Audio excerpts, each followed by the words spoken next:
The internet. Hello, everyone, and welcome back. It's time for another TNG Season 1 episode live review. Today we're looking at the Arsehole of Freedom. I mean, the Arsenal of Freedom. I mean, the sales guy wasn't that much of an asshole. I mean, he's a robot dude after all. I mean, Well, he was a projection. I wouldn't say he's a robot. well, I mean, it was an AI. Computer program, yeah. Yes. Yeah, whole lot to talk about today. As I do, I tend to try and, because my days are quite full, I try and fit the episode in just before I go live. So I just finished watching it. I think this is the first time I've seen this episode since VHS. So it was a real remembering what it is and it isn't for the first time, probably in the 2000s. I'll be honest with everyone, in the 2000s. Yeah, I remembered enough about the episode, obviously, but I didn't remember that I enjoyed it so much. It's got some good aspects to it, so it's not the best, but it's not the worst. It's better than I remembered, so Yeah. just go from there.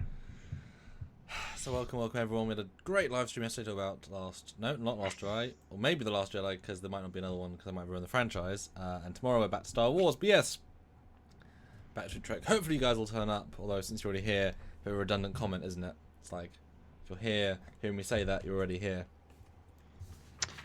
Exactly what you said.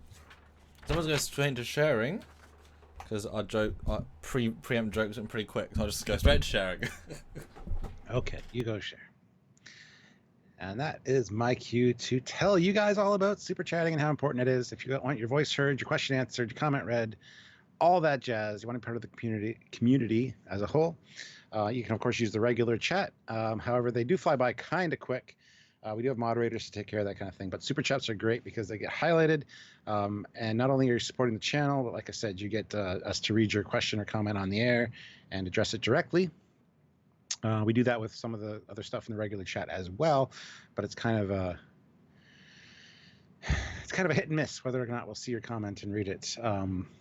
We will try, and if you can't afford to super chat or whatever, that's fine. If you have something that's really important, just address it to one of the moderators, and one of the moderators will kindly let us know that we need to address it. So, because not everybody can afford to support, and that's fine. But if you can, please do. There's also PayPal, which is great because it doesn't take 30% off the top like YouTube Super Chat does. However, all the information for that, if you want to send us a PayPal payment, is in the description below, or head on over to Trekyards.com and click that donate button. We also have our Patreon, which is our monthly subscription thing, where you can, again, join the Patreon, help us on a monthly basis, for $1, $2, $5, $10, couple cups of coffee a month kind of price. It might not seem like a lot, but it does add up, and it does help the channel keep us going and keep us doing these great shows for you guys. So this is all stuff we got to get out of the way early. So now that it's all basically done, if you can support, please do. If you can't, don't worry about it. Just sharing the video around, telling people about Trekyards, and people that might be interested that maybe haven't heard of us is a great way to do that as well. So, plus there's a lot of other great stuff in the descriptions of every video. We have our Teespring store, we have some cool merchandise, and you can grab yourself some cool stuff. And you can also save yourself money on Eagle Moss subscriptions and things like that. It's all down in the description, as I said. So check that stuff out. Anna Sophia says, finally watching you guys live again. Love from Portugal. Well, hello, Anna. Welcome. And hello, Portugal from Canada. And I'm sure Samuel would say from the UK, but he doesn't have his earbuds in, so he is sharing it. Captain Foley of the good ship USS Lollipop. Indeed. Jarzia was the first to comment in the chat today, and they said, when is Trekyards going to be doing an episode on the USS Lollipop? It's a much underappreciated ship, and its weapons are 10 and 6. So, I mean, we could do a full episode on that thing. I'm sure it's a Saladin class ship, though, because from the top they look like little lollipops. I feel like we should each take that as a brief, design the USS Lollipop, and just come out with something, and we'll be like, wow. We both took very different approaches to that. I think so.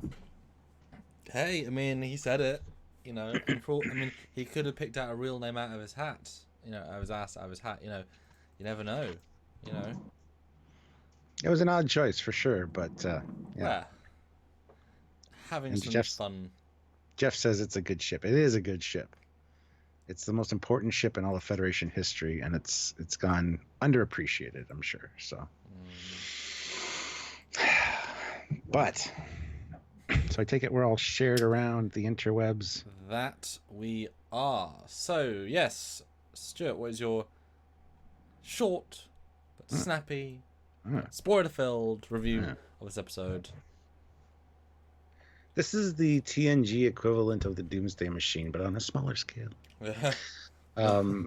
It's basically the same thing. They you know, the whole idea of creating a super weapon that annihilates the people that designed it is basically carried over. I didn't really get that analogy until like 3/4 of the way through, though, and I'm like, oh yeah, it's kind of like Doomsday Machine, fine. But on a much less grand scale. It's not destroying planets and civilizations. It's just wiped out everybody on the planet and a ship. Although based on how it's sold by the sales guy, it probably could destroy a whole planet if given enough iterations. Oh, absolutely. Yeah, maybe they were responsible for the Doomsday Machine too.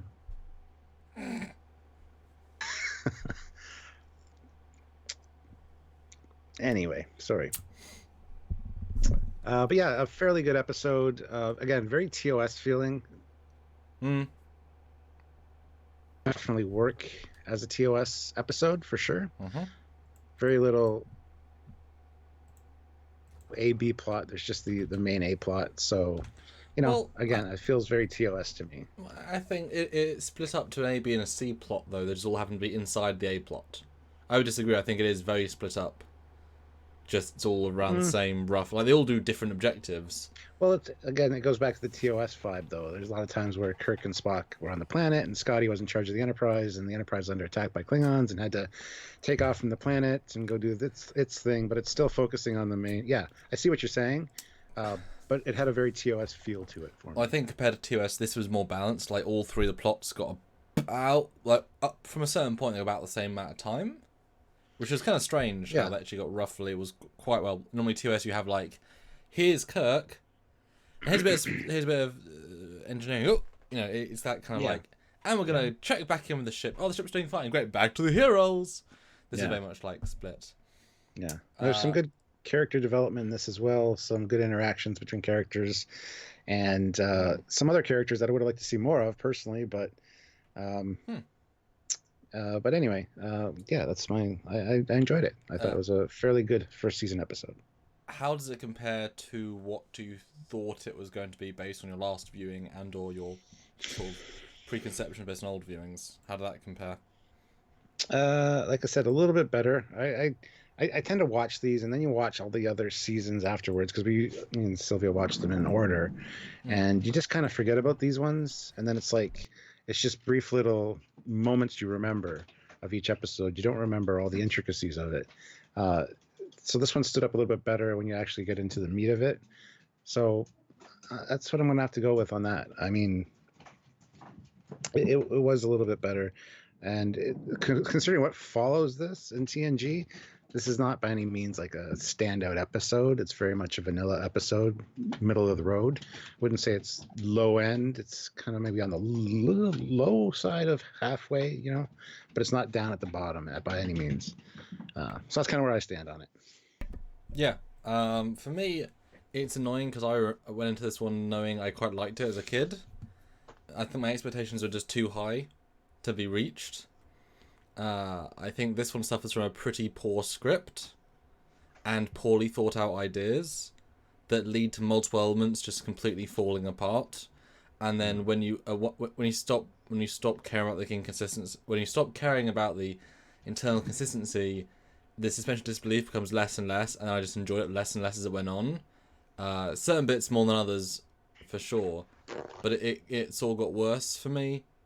And you can tell that either it was rushed or the script writer was not a very good sci-fi writer, because I thought the script was pretty poor. And TNG season 1's been pretty fine. I think the character stuff's just fine, but it not in a Trek respect. I know. I think I was just let down across the board. It's not a bad episode, but it lets itself down in so many ways. It's kind of a Discovery episode in that respect. It's like, it's got a grand concept, it doesn't think it through, it has bits that just doesn't make sense, and it's flawed, but you kind of enjoy watching it, but it's still heavily flawed. It's very Discovery-esque. I think it's the most Discovery-esque episode we've seen so far. You know, because especially at the time, this had, you know, source separation, lots of phasers. You know, this had a lot of effects. This would be classed as a Discovery-esque effects-heavy episode, but lacking on the thought-through plot. Yeah, I never really considered comparing it to Discovery at all, but yeah, I could see Discovery doing a version of this for sure.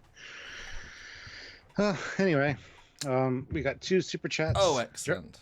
Jarzia throws in $2 Canadian. It feels TNG to me, but very season 1. Yep, that's a good synopsis. And Jeff Jacobs puts in $2. TOS style flybys made it feel TOS to me. Hashtag make Jeff pay. We're 66 people, guys. Everybody hit like. Let's get up to 50 likes right away. Hopefully we'll have over 100 soon, and we can get up to 100 likes as well. So everybody hit like, which is very important. So. Yes. Dan says apparently some scripts from TNG were used from Phase 2. Yeah, absolutely. We've talked about that a few times. This easily could have been one of them. This kind of feels like the simple sort of plot of one. Like they try to do their own Doomsday Machine again, but in Phase 2. But I guess on a more personal. Although now it feels weird in retrospect that you never got to see, except right at the end of the atmosphere, that it was the same ship attacking them in space. Yeah. That reached out to me this time. They didn't even make an effort to show it. Yeah, I think with the remaster, they could have done something a little bit extra, yeah. You know, because I mean, I guess the same one-man sized probe that's able to shoot a beam powerful to destroy a Galaxy class. It's like, no. Don't know. Yeah. Don't know. But kill the spider. Wait till the first picture because the diddly one is really annoying me. all right. So let's see my notes here.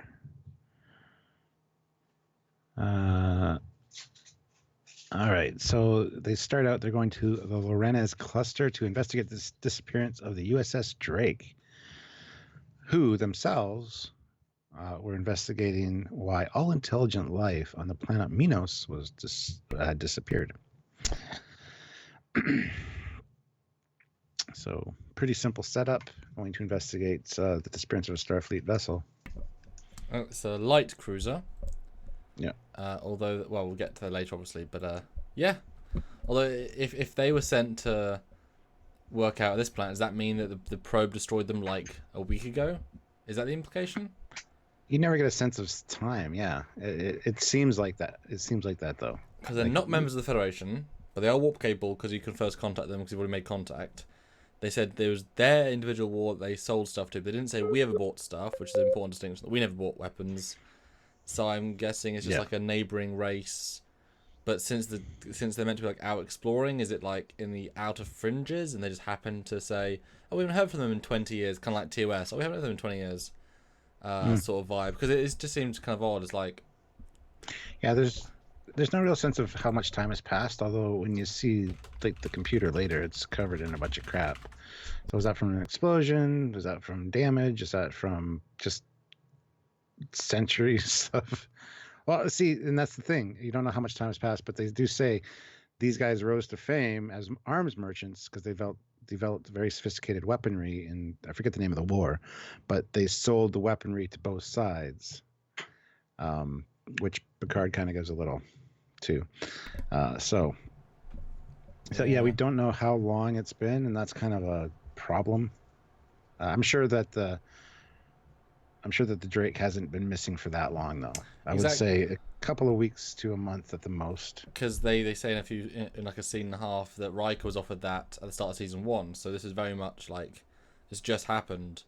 Although I can imagine if it takes 48 hours to get contact with, you know, how long until you know they're missing. Maybe that was like a month into season 1 and they're missing all of season 1 now because they're in the, you know, I don't know.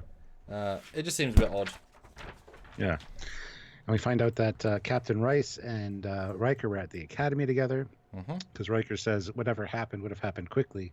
I know Captain Rice. Mm-hmm. Blah blah blah. Rice was confident to the point of Mm-hmm. almost cockiness. Mm-hmm. He But was luckily, off. mostly right. Yeah, Therefore, got away with that. How much Kirk is that, though? Seriously, it's like he's describing Kirk. true. Yeah, yeah. Yeah, because he kind of didn't cheat necessarily on one of the tests, but he was offered three choices and he Mm-hmm. offered his own, Mm-hmm. and now that's included as one of the. So Mm-hmm. it sounds something like what Kirk would have done. So yeah, And that was great. The intro is really good in this. It really gives us a character. Troy's back. She was gone for. Like, I only registered she was here because she's been away for quite a few episodes. I'll give this episode one big bit of credit for. They actually used the entire crew, and more actually. They Yeah. didn't. You know, this is actually probably the most ensemble episode yet. Everybody got stuff to do. Like, not necessarily good stuff, but none of it was bad stuff. Yeah. You know what I mean? And it didn't feel like anyone got a lack of stuff to do. Like, in the sense that it's just no one person was the hero. We got it's very Star Trek 3 or 4. Everyone had their side quests. Yeah. It was cool to see an ensemble piece finally. And Tasha got things to do that fit her role as security chief, which was great. We'll talk about that. This was our and we best get episode. introduced. Yeah, and we get introduced to the chief engineer of the week, which when we get there, I have things to say about him. Yeah. Yeah. Well, we've also find out here too that Riker was offered the Drake. Yes. To be captain of the Drake, and he turned it down. And people are surprised, like, "Oh, you turned that down to serve here?" Yeah. Yeah, you thought a tour on the Enterprise would be more advantageous. So I had no idea that was a thing. So I was like, damn. So, but he's obviously intentionally, but what, like 15 to 18 years till he gets Titan? I mean, I know he's offered like the hood and stuff in between, but he takes an almost 20-year gap in his career to do what he wanted. So again, people saying that Riker could be admiral. Yeah, if he put off being captain for 20 years, he can put off being an admiral for 20 years. You know what I mean? That's why it shouldn't be Admiral Riker. It's fine for him to be captain. But that means he's a captain level officer. Like, that's a weird. I didn't know that. I had no idea. Yeah. And now you do. Well. So yeah, it was a great. I wonder if Picard knew that. In the first episode, when he was kind of giving him a bitch, please, I'm testing you. Riker should have been like, hey, I could have had my own ship. I chose to be here, bitch. That's like he could have been equal rank with you, John Luke. You know, I just think that's a big thing they just threw in there as relatively like nonsense, like just a thing. But that's a big thing. Yeah, and it's just kind of glazed over almost. Yeah. But hey, there hasn't been an Enterprise for quite a while. The sea was destroyed a good while ago, and the D's brand new. So I mean, if you've got a chance to serve on the new Enterprise, the legacy Enterprises, I mean, take a risk. 3 of them were famous. It's a prestigious posting as well, and you get more experience for when you finally become captain. Plus, you would have known Picard's command history. Yeah. The hero of the Battle of Maxia. Yes. And obviously, you're also on the most advanced ship in the fleet, so you're going to learn more tricks. Because I got a sense, we'll get there in a bit, but the Drake was not a very fancy ship. It's probably like a Miranda or something basic. Well, later they say its maximum speed was warp 3, and that had me scratching my head. It's like, how far? They can't be that far out then. This seems like one of the inner Federation worlds that they'd send the ship to investigate. Okay, let's skip there right now, Stuart. Just for a second, we'll jump ahead and then we'll go back to Super Chats, because I'm sure there's at least 4 or 5 Super Chats because you guys love us. Oh, there aren't any more, unfortunately. Well, then you love us. Yeah, so this is 92 people watching. Everybody hit like, and please Super Chat if you can. Thank you so much. So we'll skip ahead sort of to the first third. He meets the hologram, but just the what do you call them? Projection, I think you said. Projection. Yeah. And he says warp 3. Now, though, he knows Riker's second name, but he doesn't know his first name. So why would he know the max warp of a ship? My assumption is that he was referring to how fast the drones can go. That he said that's so blasé. I think because he knows that. I Uh, disagree. I think what happened maybe was that the Drake maybe tried to escape and got up to warp 3, maybe before it got destroyed. but he So didn't even know his ship was called the USS Drake. Like, there's a really weird conflicting what he does and doesn't know, and Warp 3 is so specific. That's a totally valid thing, but I think it saves the situation more if it's like what the drone can do, because you don't need to go to warp very much if you're, because you'd be. I mean, Warp 3 is pretty good for a drone this big. I mean, you know, yeah, I don't know. It's weird. It's weird, but yeah, that was a. I don't buy it for a second that Warp 3 is the Drake's capable speed, because that's ludicrous. yeah. But then we get the opening credits, and then we're back, and vegetation and animal life only being detected on the planet's surface. And then all of a sudden, we're being hailed. Something has scanned our language banks and is hailing us. How's that possible? There's no life. And then you get the used weapon salesman. You need a weapon, we got it. Peace through superior firepower. Such a good sales pitch. I think that guy's a great character actor. Yeah, yeah. Seen him in a lot of things too. Jarzia though throws in $5. Thank you very much, sir. Hey, thank you. Just watched The Visitor. Nog was a captain 50 years after leaving for the academy, and Bashir and Dax were only commanders at 80 or so. Yeah, but everybody has different career paths and different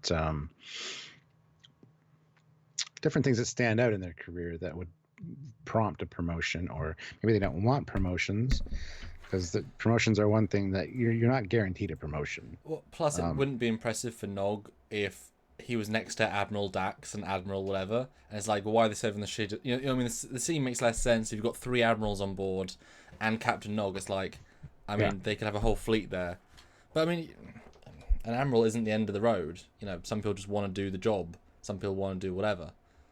You know, Nog. You can tell Nog wanted captain. That makes sense, but you know. I mean, in the American military, there's general, 2-star general, 3-star general, 4-star general, 5-star general. I wonder if there's the same kind of thing with admirals. Like you just get different, either different assignments or different. You just move up in the chain of command. Yeah. So. Yeah, because as we said before, the higher up you go, the less doing what you set out to do. You know, most officers in Starfleet, again, it's fictional, so I'm making that shit up, but I think most officers didn't start hoping to be an admiral one day and send others to do missions. It's like they want to actually be out there, explore, do things, help people. Yes, you can help more people as an admiral, theoretically, but, like, you know what I mean? The goal isn't to raise the ranks and become an admiral. It's normally to command a starship, or to have a science colony, or, like, Bashir, you know, work at a Starfleet Academy. It's not to be, you know... Yeah, that changes the paradigm so drastically. Anyway, salesman though. Although I was kind of surprised that, given how advanced this planet is, or well, it really isn't, but it seems like it is. There wasn't an interactive program. I guess it makes the payoff later that you actually talk to it more impressive. But it's like, why isn't that the automation? Well, it felt like a commercial. Like, you know, you're coming up and you see a billboard saying, buy our new advanced weapon system. Yeah. It felt like one of those kind of advertisements just to get your interest, and then you go down, then you have the interaction where you can barter with them. That's how it felt. Just like a commercial sort of. Dan23, they have a good Dan23. Memory Alpha says, in an internal list of starships from 26th September 1990, the Drake was identified as a freighter, which was presumably destroyed at Minos. Well, that doesn't line up with the episode at all, Dan23. Damn Memory Alpha. Because they said light cruiser, and Riker wouldn't be offered a freighter. Yeah, that's true. So that's... Or he was, and they just said, no, it's a freighter. Yeah. Because that's one note I had very early on, that his friend at the Academy got captain before Riker. And he offered that extra option in the test, which makes him a standout, which means they wouldn't give him a freighter. Yeah, that makes... He wouldn't accept a freighter, right? Don't believe that for a second. Yeah. One guy got second in command of the flagship, one got a freighter. Yes! And because Riker, I wouldn't say is an exceptional officer. He's a very well-rounded, very good officer, but I don't think he's exceptional. You know? Well-rounded is a great way to describe him. He's jack of all trade, master of none kind of thing. Yeah. But I wouldn't say he's really like it, because Geordie's an exceptional engineer. Yes. Not yet, but yes. Well, yeah. You know what I mean? They're all got an exceptional thing, but Riker's he's an exceptional first officer. He's a great person manager and stuff, but I don't think he's like, you know, whereas if the other guy's exceptional. Anyway, all that jazz. And did you notice though, Yar got some lines, and I was happy that she actually got to be part of the conversation, and I was like, yes, good. She says, I want to keep the landing party small and mobile till I'm sure it's safe. So, and I wrote down here, Tasha doing what she does. So it's about time. And she should be doing this every week. She should be the one that determines the landing away mission. She should be, you know. Yeah. And it felt so natural, you know. Well, I like the thought of Riker pointing at people and determining who's going, but the fact that he listened to her and was like, yep, I agree. You know, because she's the security chief. That's her job to point those kind of things out. So, well, especially as just because he's second in command doesn't mean he knows more about security than she does. Because if he was a second in command that came from a science background, he hasn't got any military specialization or security. So she would. This is why you have scientists and security and engineers. They know more than you, even if you're their superior officer. So yeah, you listen to the person that's more experienced than you. Yeah. So I thought that was good. And they beam down to the set. Oh, it's an awful planet again. TOS style planet. I think the plants look great, but it's not enough. That's what I love. The fact there's a crane shot stops and beam down. Like the fact there's seamless effects and moving. Like that's a legitimate. Well, we hate this, but we're gonna do it. You know, track, lock off. Then that's a put effort into the idea of making the effects. And there's smoke had been through smoke. Like these are like legitimate. Annoying things they had to do for the sake of art. One thing that I was thinking when I was watching this, and I'm no visual effects guy, this is more a you thing, but the background is a nice blue color. You could definitely composite something over that. Oh yeah. But then you got the smoke effect and stuff, which they could fix. But real hard though. Smokes are even now it's really hard. Oh, I get that, but I thought it would be better if they had something in the background, because when they remastered it, that's part of it should be part of the remastering is to correct things like that, and it's got that color that you could use. I don't know. That's just what I thought when I was rewatching this. I'm like, this is remastered. Damn. It's a good blue too. Yeah. I mean, that's the thing you talked about blue skies before and how you can use that. So that's what made me think of it. That's one of the big weird things about remastering is that they didn't want to fix what was never there in the first place. You know, and there's a few matte paintings where they like enhance the edges, but the matte painting was there in the first place and such. Yeah. And I mean, blue sky. That's what we see. We're used to it. It works clearly, but it be one big color and backlit doesn't quite work in this time. You know. Yeah. You need clouds. Yeah. I don't know how they would have done that, but they need like clouds on a sheet. They could even put like jungle behind there, because they say late in just a few minutes how deep the underbrush is and how it's hard to get through. And like you got that scene, like it's a wall. I mean, it could be at the edge of a cliff, I guess, but then you should see mountains or something in the background. Cadmus 67 though puts in £2 and says, "Is the sky a blue screen effect that didn't happen?" I mean, Samuel's saying no. And I don't. No, this episode's already way over budget in terms of they really put a lot in. That would have been way too much. Because that's every single shot would be composited, plus the other digital effects. No, it's way too much. It just happens to be blue because it's like a normal planet. Maybe they thought it would work and they thought they'd have enough money, but then they realized how deep into it they were, and they're like, it's blue. It looks like sky. Leave it. Who knows? That's more of a behind the scenes thing, which we'll probably never get the answer to. Even though we know the people to talk to. But anyway, so let's see what is next on my list here. Oh, yes. They realize that their communications are being monitored. So immediately Tasha whips out a tricorder and she actually, is doing things. But communications are being monitored, so they're just not sure from where or for what purpose. And then they stumble across some wreckage. It's melted tritanium. And Tasha says, whatever did this is beyond our technology. It's just so funny. They walk out, one turns one way, they don't look around, they just look directly at the place they're meant to look, because clearly the direction was, right, walk out, don't be a good, useful observer and just look at the scene, just look in this one direction, because if you look in the other direction, the joke doesn't work. What could have done this? I'm not going to look around and see. Over here, sir. Oh, look, behind me, the thing. It's a very poorly laid out scene. Although, isn't it? Did you find it a bit strange that this laser isn't used? Like, I kind of felt like this would have been an ideal thing for them to use and destroy the thing, like, the 4th time. Yeah. Like, why... I know it's obviously reuse, that's fine, but why show us this thing if you're not going to use it? Wouldn't that I'm going to be honest. I completely forgot about this thing by the end of the episode. Exactly. But how cool that would have been if Data had been actually, like, tinkering with it or whatever. I don't know, that would have been cool, you know? Yeah. And again, it looks here like a lot of time has passed. That this civilization's been gone for quite a long time. Or they deliberately hid it, which I don't buy at all. That's the problem with Hollywood hiding. It's like, look, there's moss, which is carefully in, like, movable chunks, clearly not connected at all, like actual undergrowth. I mean, it's laughable. Yeah. But yeah, the implication is exactly it's whatever. And I love how Tasha's like, it's fully functional. And I'm like, again, how do you know that?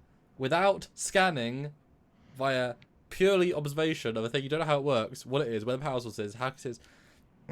Tasha, you haven't got that skill. It's the 3rd time you've done that, Tasha. I've always remembered this gun as like a standout moment. Like, yeah, they found the space laser. Moving on. It never comes back. Yeah, you'd expect they to jury-rig their phasers together to be a power source or something. Or wouldn't it be cool if he used like a minigun? Like he ripped it off, put the phaser in, used the coils to emit it, and it doubles the power. I mean, he's an android. Let him do it, you know. Get to the shuttlecraft. That's all I see when I hear that. Yeah, so back on the Enterprise, we get introduced to Ensign Leanne Zhu. It's Zhu at one point, and then it's Sue later, which is weird. So I don't know. I should actually look that up. But anyway, and she plays a pivotal part in this episode. But Riker's wandering around the underbrush, and he says here it's quite heavy underbrush. It's hard to get through. But if they're in a dense jungle, you would not see blue sky. You would see just jungle behind them, which bothers me to no end. So they're on the outskirts of the jungle, or a clearing perhaps, but still, you'd still see. Anyway. And all of a sudden, Captain Rice shows up. And Riker's like, not surprised in the least. Hey, how's it going? Where were you? I was over there. Oh, well, that's cool. And he doesn't think anything of it. He says, I knew you'd turn up. And then he gets a message, because they've been listening in from the Enterprise, saying, there's no life signs about the away team. Oh, okay. Gotcha. It's like, really? Yeah. Maybe that's why you're not a captain, dumbass. I mean, I like this scene. Okay. I think the problem with this episode is I like all of the concepts, right? This is a great idea. Fake people, get the information, trick the person, great. And I was a little bit confused by his lack of knowledge, because first of all, he doesn't need to know anything beyond what he's heard today, right? But by the same token, they said the computer system tapped into the Enterprise's databanks to learn its language to do the transmission. So it did tap into the ship's computer. So if it did that once, then surely it should have all the knowledge it needs to trick Riker, in which case its lack of knowledge doesn't make sense either. What was your take on that, with why and how they pitched this knowing, not knowing vibe? So I was a bit confused by that. I thought it was stupid. Like, yeah, why are you asking about the ship? I mean, I don't know. It was unnecessary in my opinion. I think it was just kind of give this character something to do and not seem normal, I guess, because it just doesn't really work for me. Jeff Jacobs though puts in $3 and says 50 likes. Again at 100. I put Drake Facts in the chat. # make Jeff pay. Yeah, I saw that, Jeff. From the encyclopedia, it is confirmed to be a Wambundu class ship. NCC 20381. So there you go. Doesn't help much, but Um, but yeah, so yeah, this scene was kind of weird for me. And sorry, but Rice, he looks funny. Even Riker says that. You look funny, man. I just the pock marks. It's like, really, you'd have pock marks in the future? Yeah. It just not a huge issue, but I mean, again, great idea, weirdly executed.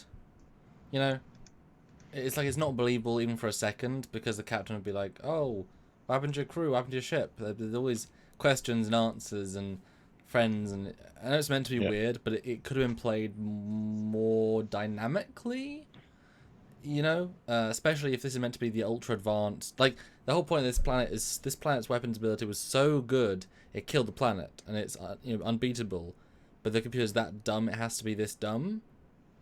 You know, it's like if a target drone nowadays for military, even though it's the best drone ever, still accidentally hits the plant pot next to the house first try. It's like, no, it shouldn't have to. But again, I think I always remembered the concepts in this episode, but I think the script really lets it down. And so now rewatching, it's like, well, this scene doesn't quite work. But the lollipop's fun, and the 6 and 10 are fun, and it's a fun scene. Just doesn't quite work.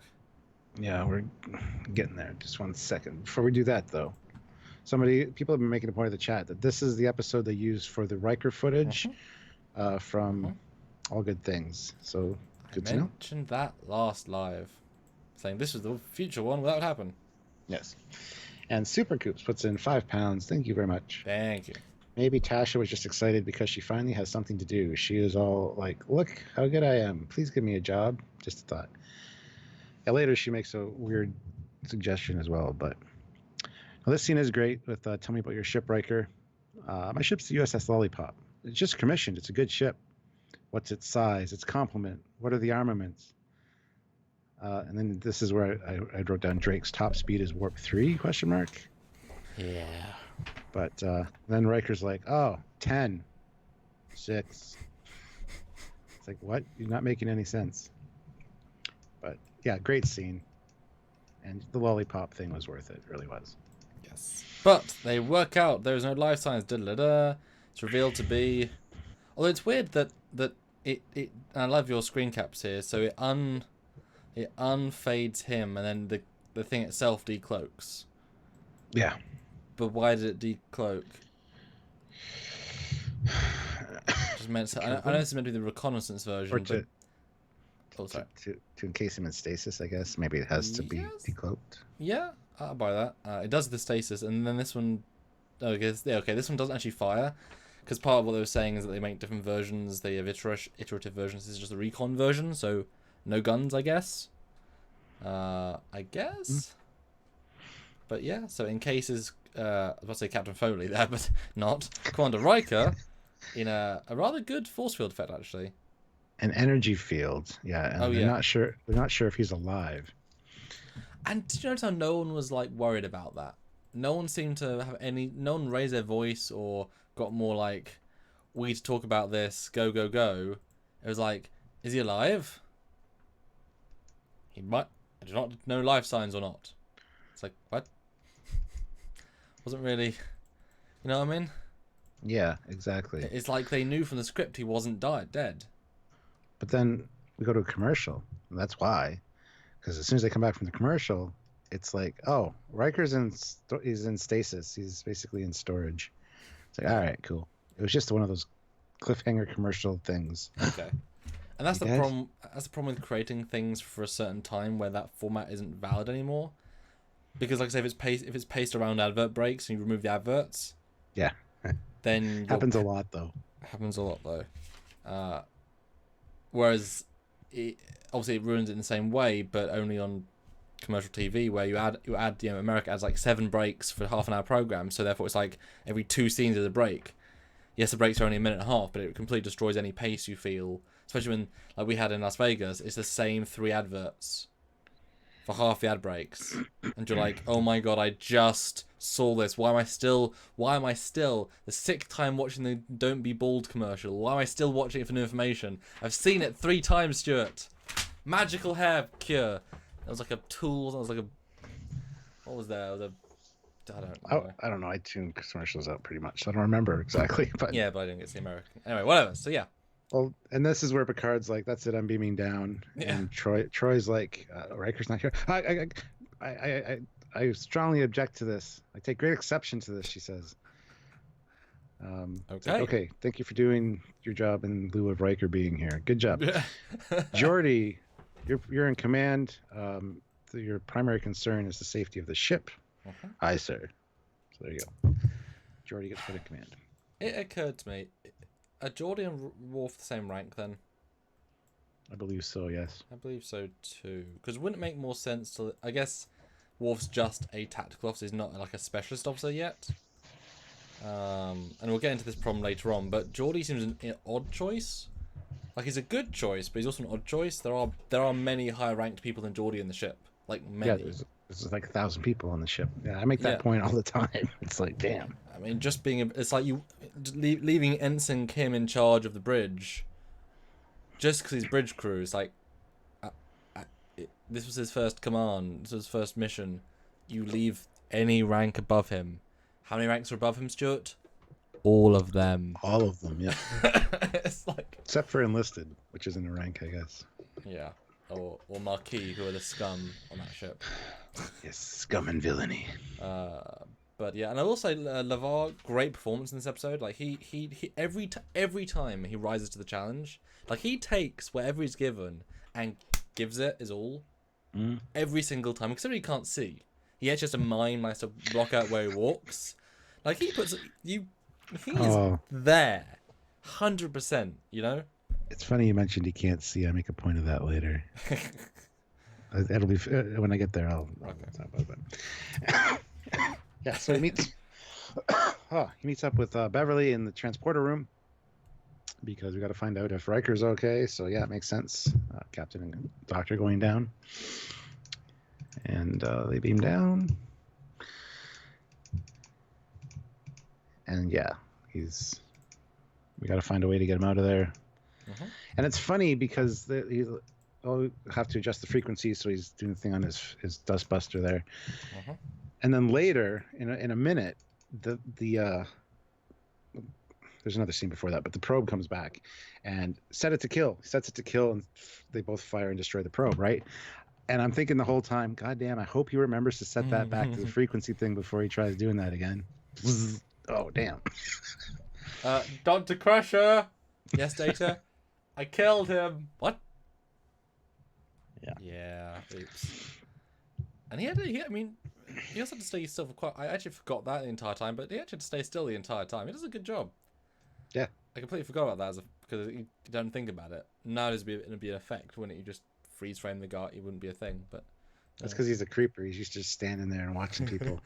Non-blinking. He's the first officer. He just observes people from around the corner and jumps on them when they do something wrong. And I agree with you. It seems a strange thing to fire the phaser at Riker. That's the safest way of getting him out, is to phaser him continuously. It's like, I know it's probably low setting, but this is an unknown energy field with an advanced civilization that's more advanced than new weapon technology. Let's phaser the second in command just to test. It just seemed a bit blunt. I think they put all their phaser budget in this episode from like the season. There's so many weapon effects. I mean, they're brilliant, really well mastered, but like, yay. But it's like, hey, I want phasers. Where? Everywhere, said the director, because didn't need them here. Well, I want to make a point that we have 128 people watching. Everybody hit like. Let's get to 100. If you could super chat, please feel free to do so. It helps out the channel, and it gets your question or comment answered. So, but yeah, let's continue. 100 likes. I should really like it as well. There you go, 64. Hit like and subscribe. Click that like button, and you need to subscribe and super chat if you want to ask a question or a comment on this Christopher Rollins episode. is like, also don't know why they didn't beam Riker up instead of beaming Crusher down, because they still have the ability to transport at this time, but they're not sure what the effects that would have on the force field. Probably going to get a lock onto him specifically because of the force field around him, would be my guess.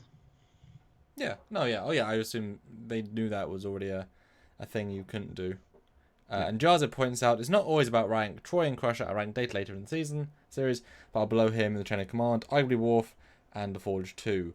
Yes, but also experience level. Normally with rank comes experience, and experience normally leads to you having command experience. That's where bridge crew comes in important, because bridge crew have more experience. They see more of what goes on. So it kind of almost makes sense to take a bridge crew officer and put them in charge instead of somebody that's a higher rank of a different department. Yeah. It just seems weird given he's just like the pilot dude that doesn't do very much. Like, you know what I mean? Yeah. It still seems odd. But like you wouldn't put... I mean, Troy's a higher rank, but she's a counselor. Beverly is a higher rank, but she's a doctor. Doesn't equate to... that sort of skill. So it makes sense in that context, but... neither Beverly nor Troy at this point have taken the command training program either. Yeah, exactly. So, different career paths, so... And Worf, also he's picking the personality type. I think it's also quite important. It's like, I'm trusting you, because Worf might be too tacky. Through the 7 seasons of TNG, he keeps getting shot down. Sure, we should fire at it. All right now, Mr. Worf. Just chill. I recommend firing off... No. But I want to fire a torpedo today. Exactly. That's why I didn't put him in charge. I read it in my horoscope I'd get to fire a weapon. No, Mr. Worf. Yeah. Anyway, you've got a very, very poorly lit space shot. I really hate this shot. It doesn't make any sense. It's as if it's a shot of the star drive section, and they put the other thing on top, because there's no lighting on the saucer, even though there is lighting on the secondary hull. There just isn't. I don't understand how you can even do this shot. And whether they keep using it and it's bad every time. But the planet's beautiful. This is one of the best planets, I think. Yeah. I wouldn't have noticed the lighting issue, but now that you mentioned it, bastard. It's almost like there's a moon there just outside a frame that we can't see. You can see like a line where... Possibly. So anyway... They're back on the planet, and probe droid Mark II, we'll say the name when it comes up, because it does eventually get revealed, and it attacks. Now, Stuart, why does a very advanced, very super amazing... Yes. And then not just completely fail to hit the target. Because yes, they're prospective buyers. You don't want to kill your prospective buyers all right away. You got to make them want the product first. But why would you want the product? I guess misses. I guess... Well, exactly. That's where my logic falls apart. I would be like, you suck. You call that a robot? No, we call the next one a robot. Bastard. But you know what I mean? It just seems weird when it's the most advanced weapon ever.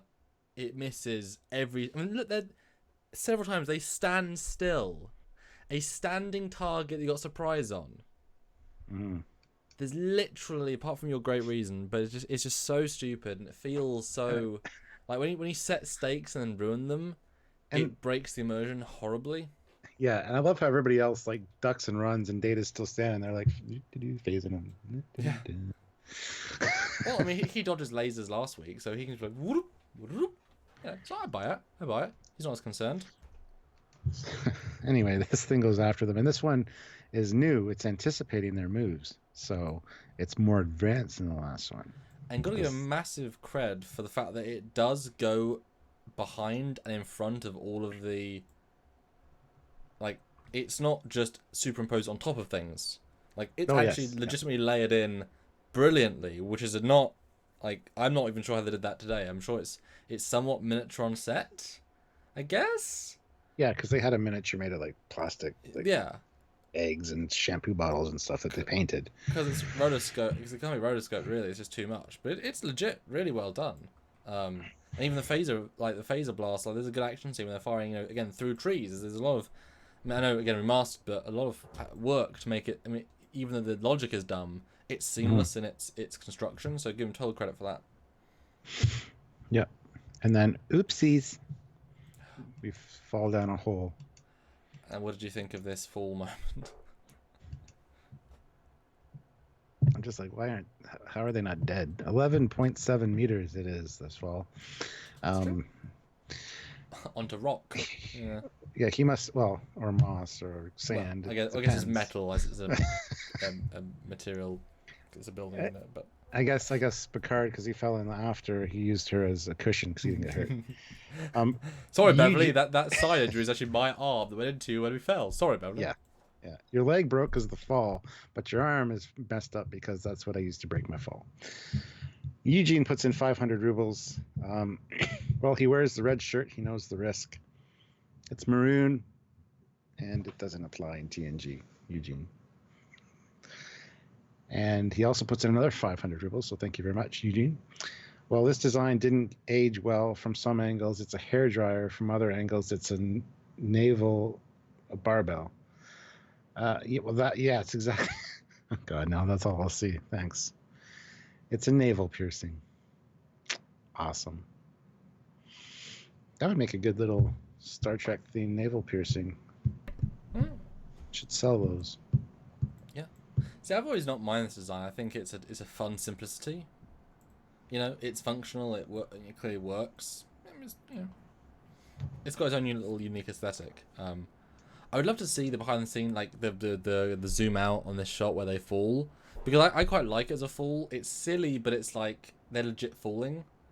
I wonder if it's just a crash mat and they're just like, yeah, go for it, because I feel like they go for it, you know. Like it's not like it's not a pratfall. It's kind of like it's like it's not an elegant fall, and then it's just starting to fall after that. But yeah. Looks like they're dancing down a hole. Yeah. And somehow, well, she's covered in a lot of crap, considering. Yeah, I guess she vumped all the stuff, went into the air and came back on it, I guess.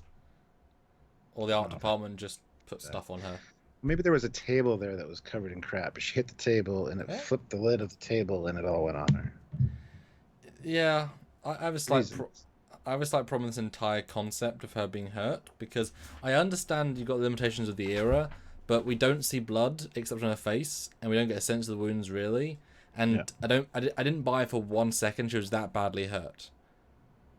You know, just she fell. Well, she's got a cut, but she's bleeding so much she almost passes out. Like it's. Yeah, she acts the pain very well though. Yes, that's very good acting for that. Like moving her legs and stuff. It's like So I got to give her props for that. Acting's great, but the physicality, the actual film bit lets itself down so much. Again, you can't show blood. I understand that, but it's very poorly relayed. It doesn't work for me. You know, like if she's bleeding that much to die, pool of blood underneath her. You know. Oh, that's why there was a bunch of sand there. Presumably it was absorbing all the blood that we couldn't see. That's why it was there. It doesn't help us, does it? It doesn't even help her. Well, it's explained in dialogue, so it does help us. Okay, but it doesn't. Yeah. Anyway, shooty, beamy. The thing can dodge, Stuart. Oh my goodness, it's predicting her phase blast. It's not like you can phase her to the side and hit it anyway, like they do in a scene later. Constant beam. Yep. I mean, that's one of the great things about phasers. You can never really miss because you fire it and right away you know where it's going, so you just tweak it right over. It's not like a projectile. It's a beam. And you've been airsofting as well, and you know that once you hone in on where your BBs are going, you can also just move and track with them, and that they sort of still a beam, so you can you can track with projectiles anyway. But this is even easier. Yeah, it's like in fighter jet games too. You got to lead your target. Depending on how far away they are and how fast they're going, you have to shoot in front of them for the bullets to hit them by the time they get there. So yeah. Anyway, 2 phaser beams combined to destroy them. And so where she's like, Data, I need your help, and he sets it to kill or whatever, and then here I'm thinking the whole time, yeah, please put that phaser back on frequency or whatever you were doing to get Riker out. Yeah. Not that he'd forget he's an android, but I mean, true. I don't know. I just thought that was funny. Yeah. So she's got a broken arm. Okay. And their communicators aren't working. Because being jammed. Yes. Well, I thought it was initially because they were underground, and then this bunker or whatever. Although there's a hole right above them, but anyway, still. But later we find out it's because now that the program's upped its game, it's blocking all their communications to the ship and to each other. Clever girl. Yeah. Thank you. Jurassic Park. Na, her leg is broken. And we don't know her leg's broken yet. Okay, sorry. And we don't know that her leg's broken. Spoilers for a scene later. I will say this is. I actually quite like this bit with Picard and Beverly. They got good chemistry. This is this is the best written of the whole episode. I think their bits. Yeah, and I'm glad it's role reversal. Usually the captain would Yes. be hurt or something. I love that it's the doctor, and it's Yep. gotta suck. You know, every time I watch something like this on TV, it's gotta suck being a doctor and being hurt, because you know exactly how severe it is, and whatever. And it's like, damn. And I guess you also can't tell the guy or the girl who's treating you, because if you freak them out, they can't help you as much. You've kind of got to mitigate what you tell them. You need good bedside manner. You need to keep them calm so they can take care of you. That's exactly well said. Well said. But I think these scenes are the best. Weirdly, these are the best scenes of the episode, just because the characters are completely shining through. And I like how, besides the redress set, because clearly one of the many like we built a big room sets that they've had this season. This is the very, very, very cheap few days of filming, 2 people in a set, done. Because the other stuff is relatively expensive with VFX, with shooty, with, you know, there's a very strong contrast of expensive stuff for this very cheap stuff. And yet this is the most interesting stuff, I think. And we get the most character stuff from. Although it's weird that he never brought up like any sort of romantic-y stuff. Like I know he's focused on helping her, but I felt like I was waiting for that slight twist. Like he doesn't feel like a captain, feels more like a friend, which is great. But I was waiting for that slight. It's okay, Beverly. We'll get you out of here. Like getting a bit soft, like he's been before, like for her. Yeah. I didn't get that. But maybe the impetus was there less at this point. Yeah, I was kind of expecting the same thing. So. Yeah. And here we get the. So yes, he basically splints her arm, rips her, you know, whatever to splint her arm, and then we get Commander Riker out of the force field. Yeah, he's not as good as standing still for this bit. He's found the frequency, and the thing's done. He's like, whoa. Yeah, anyway, vital signs are returning to normal, says Data, so that's good. And we're back on the Enterprise, and the Enterprise, oh my god, it's under attack. Mysteriously. And it looks like the beam that it's being attacked with is coming out of nowhere, but it's a very small thing, as we've talked about, so... Is it cloaked and firing, or is it just so far away?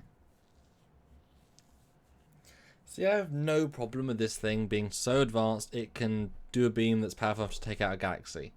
Theoretically, that's fine, right? But Yes. I don't buy that it would be as small as the small one. I always assumed it was a bigger one. Just one size meets all. We don't see it here. There's nothing here. But also, beams don't get bigger as they go out. That's not really like... Phasers don't tend to do that, and if it started at that source, I know you could get, I guess, say it came from a big distance, but it's an atmosphere. It's a orbiting shot. That isn't much distance. That's like a few miles. But you know what I mean? They need to add something. They should have remastered and added a probe dude, like a spaceship version. And if it is a spaceship version, where's that being launched from? And then there's only one iteration of that. But like you said, why would you attack the buyers? I mean, attack people on the planet, just like with the Gorn. Like, leave the people to watch.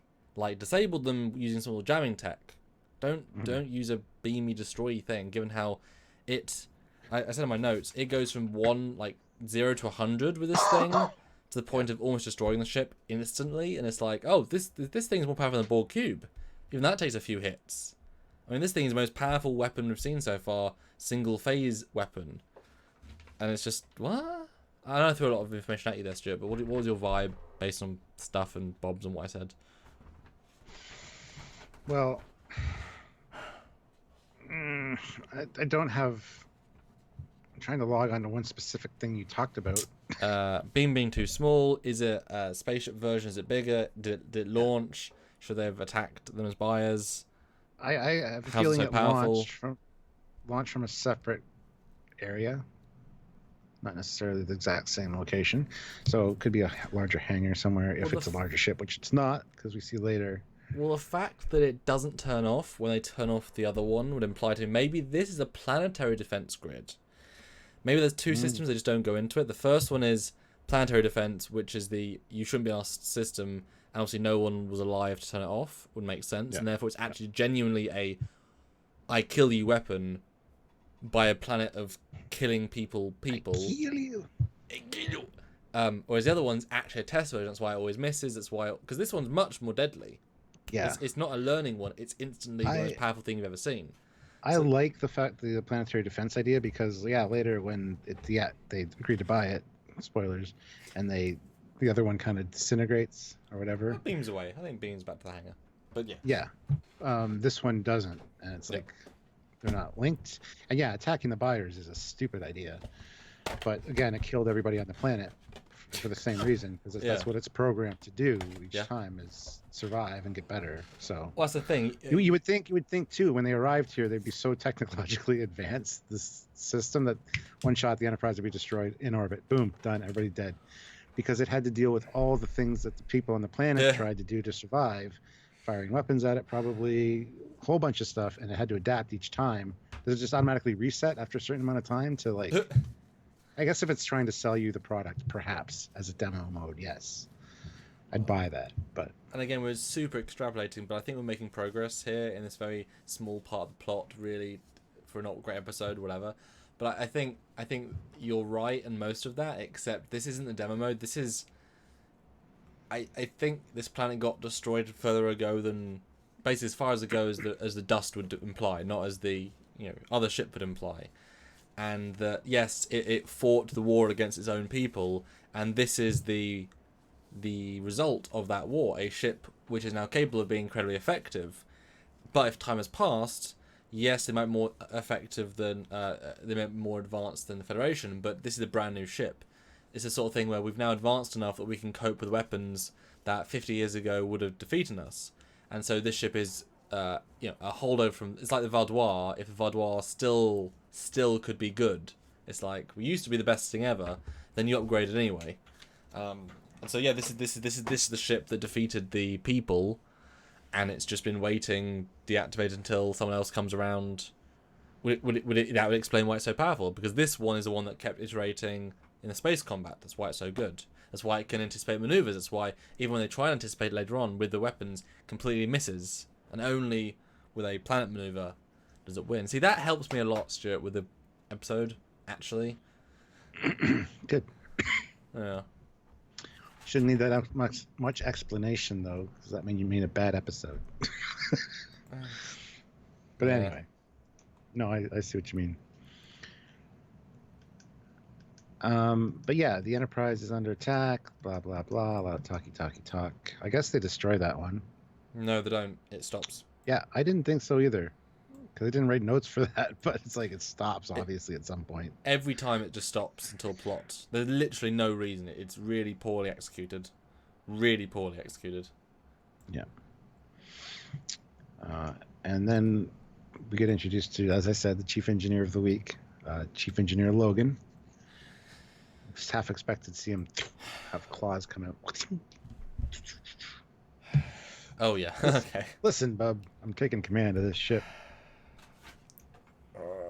Okay, you obviously have thoughts about this. But before you get into them, let's address the super chat real quick. Yeah. You've been talking a lot. Garcia, $5 Canadian. Hey. Ekapapa 607, are you guys using the NATO phonetic alphabet to label their weapons? Yeah, no shit, eh? I thought the same thing. Yeah. I guess it's a direct translation or not direct translation, sorry, interpretation of a translation. Just call it the EP607 for Christ's sakes. Yeah. Ed209, EP607, perfect. A little too close there, but yeah, okay. Maybe that's why they did it. Well, this one came first. I have no idea. They're around the same time. Yeah. Probably Ed came first, probably. And what's your thought on this bit? Well, you go give me your chief engineer. What do you think of him in the whole scenes? And I think he's gone. Sorry, Stuart. Give me 1 second. And you're back. Sorry, Stuart. What'd you say? Sorry, you froze it. I think he's an asshole. As I said. Oh, Blasted Heath says Logan is a douchebag. Pretty much. I outrank you. Give me command of this ship. Yeah. I don't know. I don't like the guy. He's just very unlikable, but I think he's supposed to be unlikable. I mean, even the way he combs his hair annoys me. He just looks like a greaser. He looks like somebody from like West Side Story or The Outsiders. The assholes. Yeah, seriously. Yeah, I don't know. I'm just not a fan. From this scene onwards, all of the Geordie stuff goes to shit. That's my sort of summary for that. Because yes, he should take charge. He outranks him. He's chief engineer in TOS. Scotty was third in command. This guy should be in the chain of command. He absolutely outranks, absolutely outqualifies. If he's got chief engineer rank, he deserves it. Chief engineer of the flagship. He has every right. Geordie should absolutely back down. Are you kidding? The problem is, this guy is a shitty actor. No offense to him, he's a shitty actor. Shitty character. Gives nothing. He's an awful chief engineer, clearly. And he's, again, you talk about how not alarmed anyone seems to be. Within, like, one scene, they're like, we can't take much more of this. Shields are down to... And it's like, and he just walks in saying, right, I think I should take command. And it's like, I mean, I'm sure things are blowing up in engineering. Why are you just chilling out if it's that worrying? And later on they say, we need to go right now. It's like, yes, if you do, then please make the call because you could be blown up. Why is no one can get blown up? It's just shitty writing, shitty characterization, shitty... Just all the Geordie stuff is shitty. He's great. It's a shitty part of the episode. Just bad.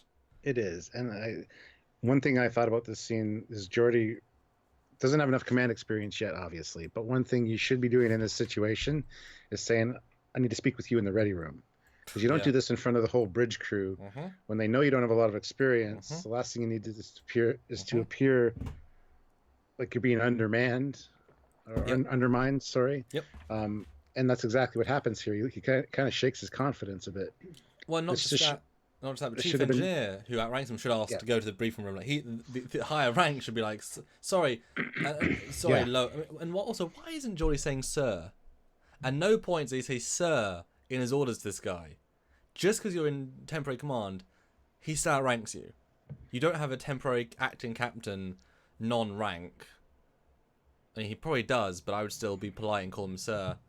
Uses experience and such. It's just like think about if Geordie, if this was roles reversed in 2 seasons time, and Geordie was this guy, and Geordie's like, oh yeah, I'll let a lowly ensign dude, lieutenant dude, yeah, that's fine. I'll just be in engineering, just because I've been on the ship for years and know it better than you. And it's like, no, what? This guy probably got transferred last week because we go through chief engineers like that is true though.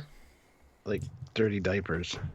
And the point that I made, the comment that I wrote on my notes about this scene is: are there no damn protocols on this ship? Like, there's this rank structuring system for a reason. Geordie absolutely should have stepped aside at this point because Picard didn't know that they were going to be attacked when he went down. And So do you really let the non-qualified officer deal with that? I mean, surely Worf almost should take command in that situation, given tactical situation. Depends how much command training they've had. I mean, I'm sure there's a command training program that not everybody has to take, as we find out later. It's optional, and I think that dictates a lot as far as who can take the command. But although you would assume that the chief engineer would take command training for the chief engineer staff. Because you need command training to command in chief engineering land. I don't know, I just thought it was really odd, and given the situation, because then the beam fires, again, they're low power, they're fluctuating, although, again, I felt this is... what they were saying was basically, we're going to die, we're doing poorly, but they don't bother, like, having sparks, lowering panel lighting, like, the ship feels so unaffected by everything, despite the wording is we're going to die. And again, no, it's just so poorly scripted, so poorly acted, so poorly paced. Doesn't work for me. And they think they're smart with this plan. It's not smart. Oh yeah. Analyze its firing pattern. Maybe we can anticipate its next firing pattern. It's like, really? I mean, if your shield's already that weak and it's choosing not to kill you, I think there's some greater plan here. And Chief Engineer's just like, yes, whatever. Then Geordie's like, go back to your hole and work there, damn it. Get off my bridge. And he scowls. It's like, wow, I've been in staff for 10 more years, and this pipsqueak I'm letting order me around. Like, I would just... You'd smack him down? You'd lay his ass out on the floor? I would say Commander Worf whatever rank he is, take this guy to the brig for insubordination. He doesn't deserve this rank. And what's funny is that this I've got on the guy that took over Geordie's station. He's the same rank as Geordie. Like, he's also ordering people the same rank. You know, it just feels so odd. Again, LeVar, brilliant, but it doesn't work for me. Yeah. Because if he was the chief engineer himself, this is perfect. But we're a season too early. It's like the script knows he's awesome, but we're not there yet. Well, we're now down on the planet. 'Cause that's the next scene. Yes. And they're hiking around, and then stunt double is clearly stunt double Data. Yes. Because another one attacks. Find out that Mrs. Standing Still people again. Again, yes. Here we find out that they're appearing at intervals of precisely 12 minutes. That's really impressive. Well, it's Data. It's the third attack. So. No, I meant that they can build a new one in 12 minutes. I'm assuming they're just upgrading the innards, but I mean, that's really, like, because the computer's... Probably replicated material. Because later when it kind of dematerializes. Yeah, here's the future, Stuart. I was thinking, like, mechanical and built-in. No, that's true. Yeah. But yeah, now it needs all three of their beams to defeat it, because obviously it's upgraded since the last one. It's got a shield now. So as long as you keep adding a new phaser each time, you can keep going indefinitely until you run out of phasers, I guess. I mean, also, isn't it like the Borg? Could you just increase the setting? I mean, if it hasn't got shields, would not high stun work? And then... Well, it does have shields, though. You can see the shields being hit. I meant the first couple. Like, if they'd realised, like, was Yaz instantly set for full kill higher setting? You know? Like, there's a higher than kill setting. I think they could have one more round with it, where they put, like, okay, everyone phases to max setting. That works great. And now with you know... but the effects are great. Again, it's remastered, but I think the effects are really good. And they're done well, and it feels budget. You know, it feels kind of cool and blowy uppy. And yes, that's the third gen destroyed. Huzzah. Yes. So now we're down with Picard and Beverly again. He orders her to stay awake because you got to slip into a coma. It's fine. This is where she says, I must have lost a lot of blood. And he checks her arm, and she's like, no. He says, no, I've stopped the bleeding. And she's like, no, there's another wound on my leg. Well, thanks for telling me. You could have probably told me that sooner. But they need a clotting agent. But he can't find her med kit. So what are those roots behind you? Break off a piece. Taste it, but don't swallow it. It's very bitter. And then now apply some to your hand. Is there a color change? Yes, it's turning yellowish. Good. Now apply it to the wound. It's alien biology or alien botany, I guess. It could kill me, but who cares? It turns your hand yellow, so it must be good. I've always liked the idea of this scene. I've always liked the acting and whatever, but it's an alien planet with one random route. The chances of that one random route being a clotting agent that's safe for humans is absurd. So it's just bad writing. It's just bad writing. I mean, most Class M planets would have the same kind of vegetation, probably have similar properties, but yeah, it's kind of a stretch for sure. Cause it's fine because there's one route. And it's the first route he tries. It's fine when there's like on the surface they say look for a blue flower with yellow petals, and they search for what in film time is several minutes or hours, and they find one, and yeah, great. But it's like, look, try that first thing. Oh, it worked, and it's safe. It's just bad writing. Yeah. But she says, I'm going into shock, so elevate my leg and try to elevate the patient's leg and try to keep the patient warm. He does not try to keep it warm. For some reason, I thought he was going to hug her. I thought they were going to share body warmth. I was waiting for that moment. Yeah. But they don't try and keep her warm. Well, it's not like it's a freezing planet or anything either, but yeah, I know. Yeah. He says, I'm going to go look for a way out. You hold up your end and stay awake. And as somebody who's recently been very sleepy at certain points, it's very hard to try and stay awake. Even when you haven't got a concussion, several broken limbs, and are dying in the inside. But you have to, because as soon as you fall asleep, you slip into a coma, and then you're pretty much boned. So Yeah, and yeah. Back to the planet, and boy, they use a stock shot too many times. It really overdoes it. It just the space CGI is pretty bad in this one. It overstays its welcome. It really They use does. the budget elsewhere, so. I know. They really aim for the stars, but they shouldn't have done that much in this episode. Like, should have picked and choose. Like I said, if this was like with the Gorn episode, the ship is just watching, and then I guess it would be said, is it like the Gorn episode? But they really should like move that budget over and. Yeah. 77. Yeah, we're gonna get to that when that's the appropriate scene. And 125 people watching, but please do click like. 77 likes. That's it. Although no dislikes, which is awesome. But we need at least 100. At least 100. So now that you're going to read this, you're going to watch this, please do click that like button.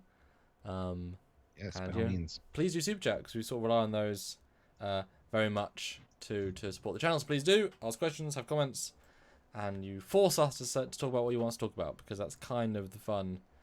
It's kind of a default you make us. So back on the Enterprise, can't keep this power level up much longer. You've got to do something about what's out there. Number 3 shield is failing, and all the backups are failing. Of course they are. Yeah. So it's pretty dire, although again, no one seems very worried except Geordi, and the ship doesn't look very damaged. And I like the way he's talking to Sue and the other guy. Yes.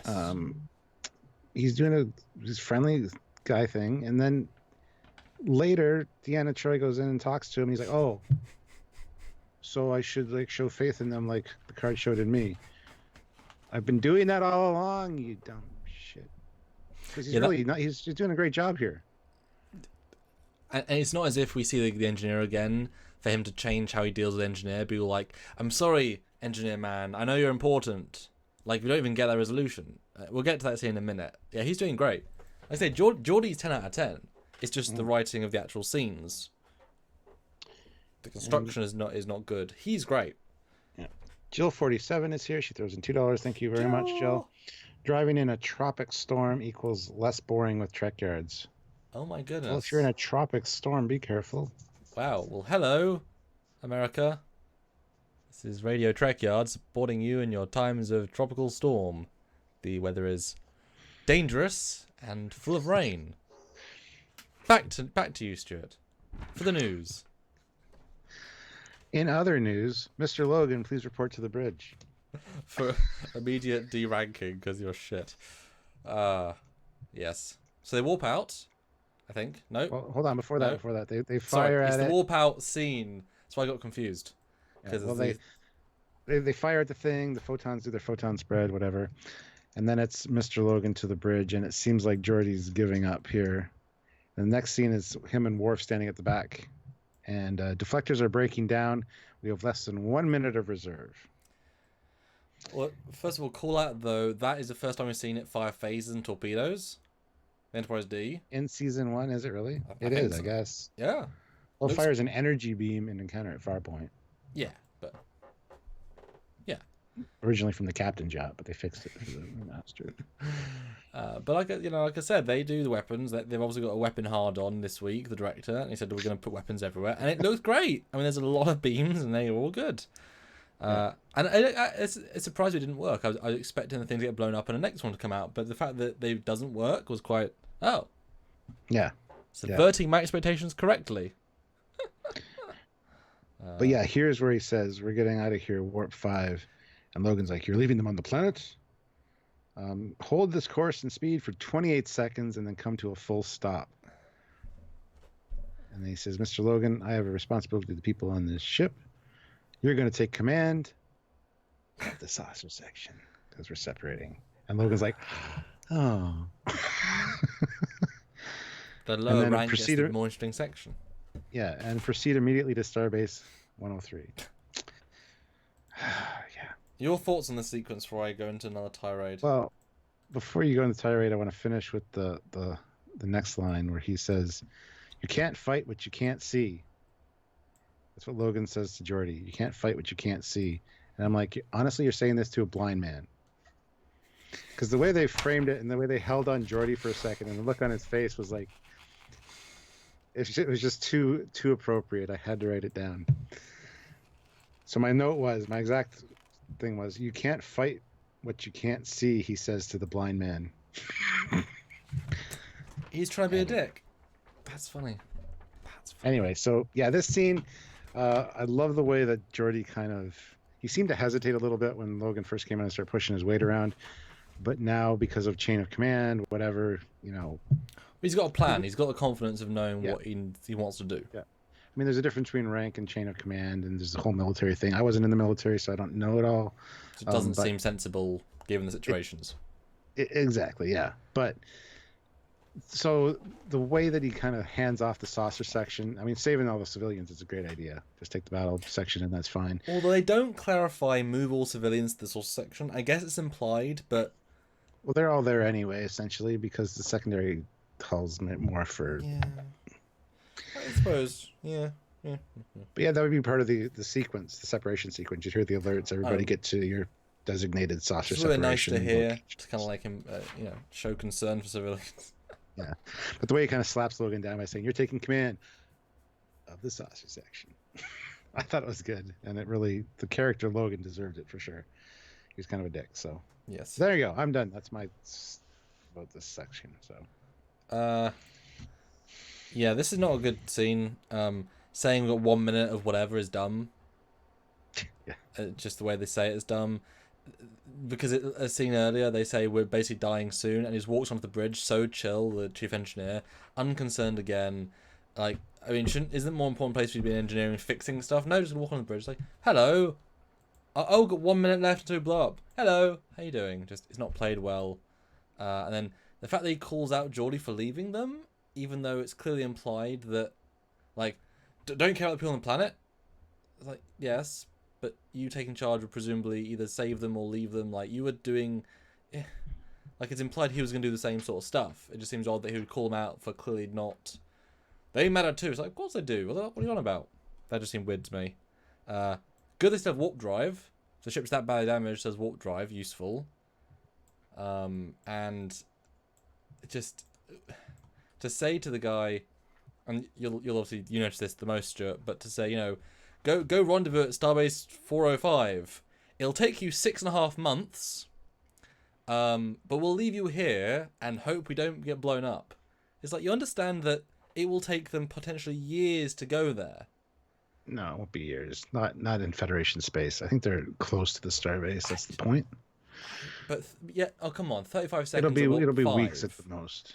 Yeah, but if it's 35 seconds of warp 5, if they're that close to a starbase, then the ship at the start got there within a day, and then you wouldn't lose contact. I mean, if there's a they can't be that close and still lose contact with the military empire from months ago. You can't have it both ways, And if it takes warp 9 to go a day, 2 days, 10 days, then again warp 9 for 10 days is going to be it's like say weeks and weeks of the saucer.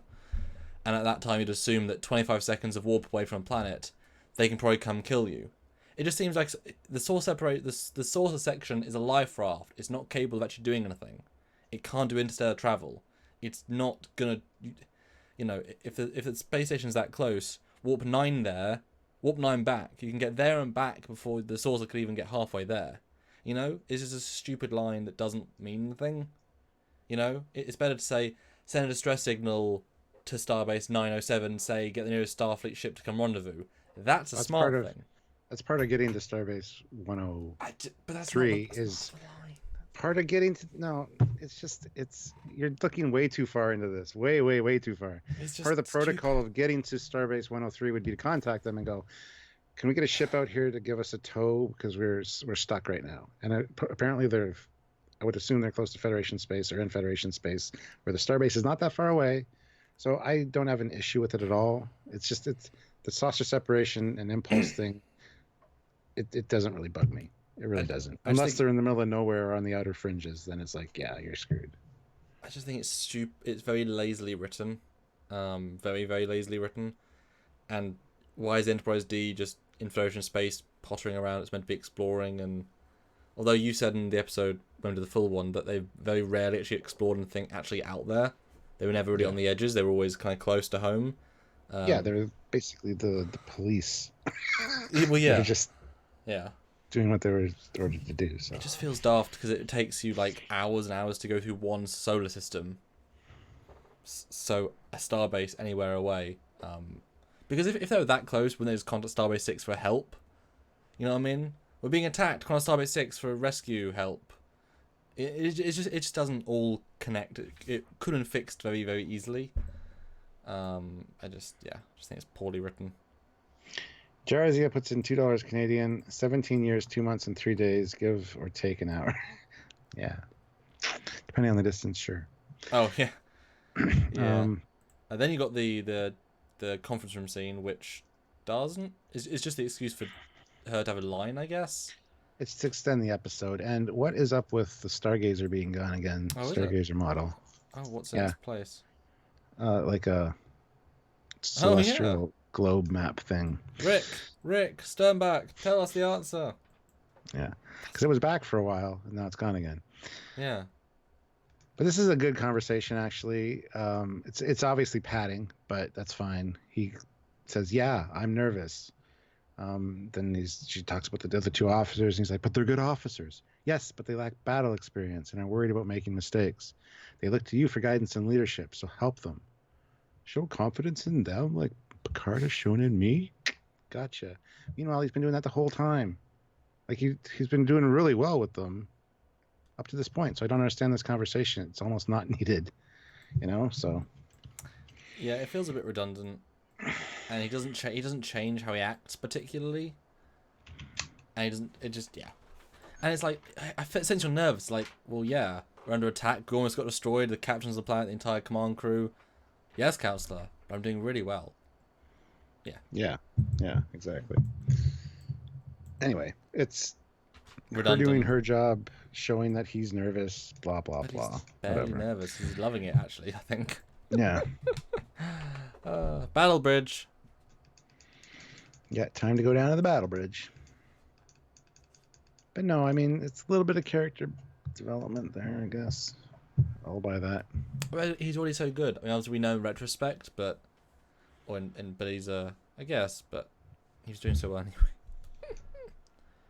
Yeah, but yeah, now it's battle bridge time, and gotta love seeing the battle bridge. Wish we had seen more of it, to be honest. And it's a redress of the Enterprise bridge from the movies, so. Or redress, or it's funny. It's a redress of the Stargazer bridge. Yes, exactly. Unredressed, then redressed.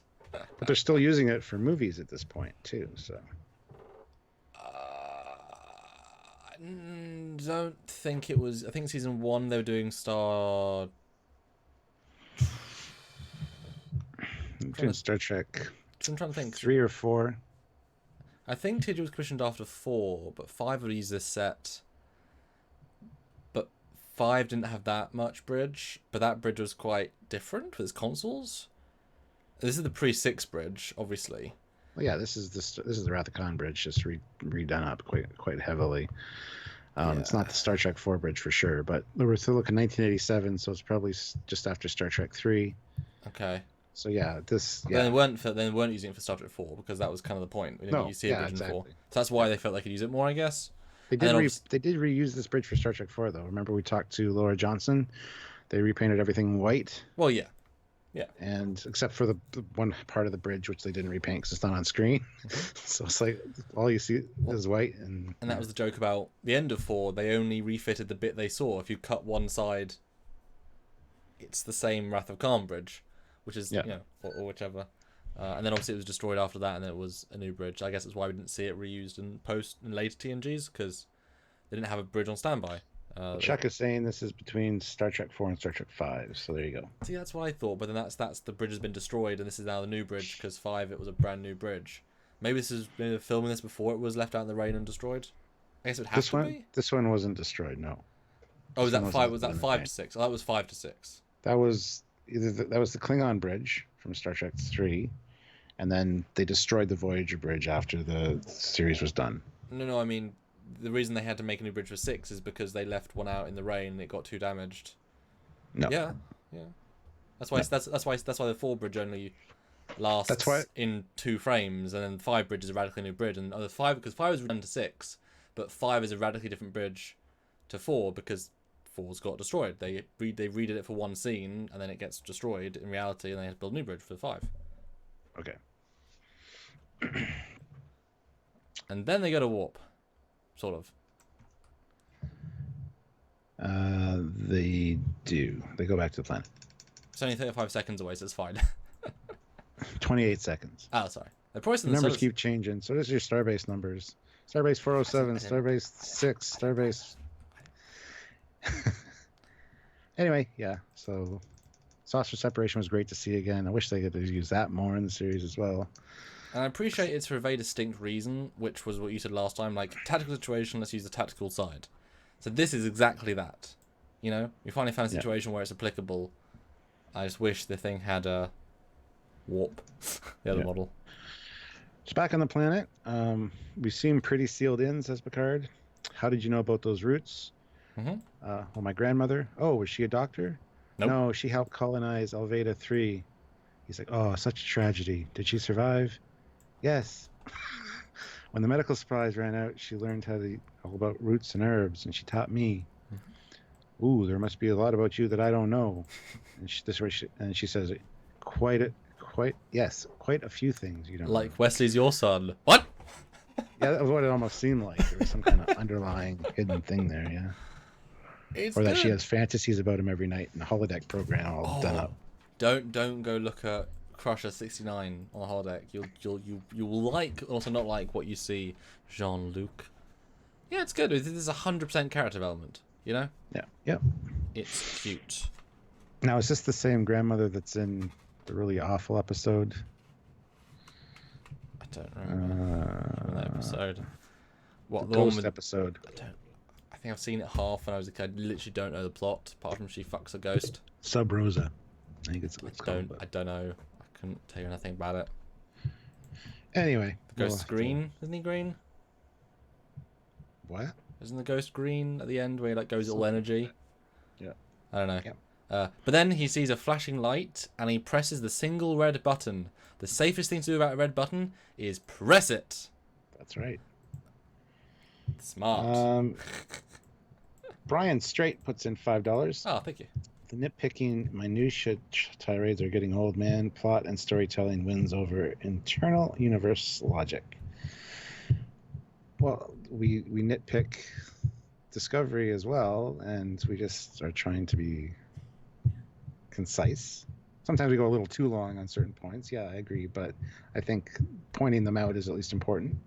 Yeah, no Trek is perfect, and we've been very kind on TNG Season 1 because for the most part, while not been exceptional, it's been very solid. And I don't think nitpicking is the right word. If it's a problem, it's a problem. You know, you can say I don't care, but it doesn't mean it's not a problem. You know? I think plot and story-wise aren't great here, so I think it fails on both, Mr. Brian Straight. So thanks for the super chat, really, really helps. But this fails on all those levels. Yeah. Not drastically failing, but fails a bit. $2 and says Trekyards TNG reviews equals favorite Trek videos of all time. Thank you, Joe. We do try. Because it's fun to watch these things in ways we've never watched them before, you know? Look in different ways and really think about it. Watch Star Trek like no man has watched before. Like no one has done before. Yeah. But here he sees that it's a tracking device, and it's tracking the away team. There's 3 targets. And then the salesman pops up. And he's like, welcome to the Echo Papa 607, the ultimate in weapon system technology. Yeah. We can neutralize ground targets and even destroy enemy vessels. It's a state-of-the-art adaptive design. Mr. Picard's like, what? Is my ship okay? Because at this point, he hadn't even really considered that. Yeah. Yeah. So. Yeah, all the plots are very different knowing what's happening, which I like. Oh, sorry. I was just going to say, this might age when this happened, because if you look at the computer, it's got very TOS vibe to the top of it. Almost looks like Federation TOS consoles.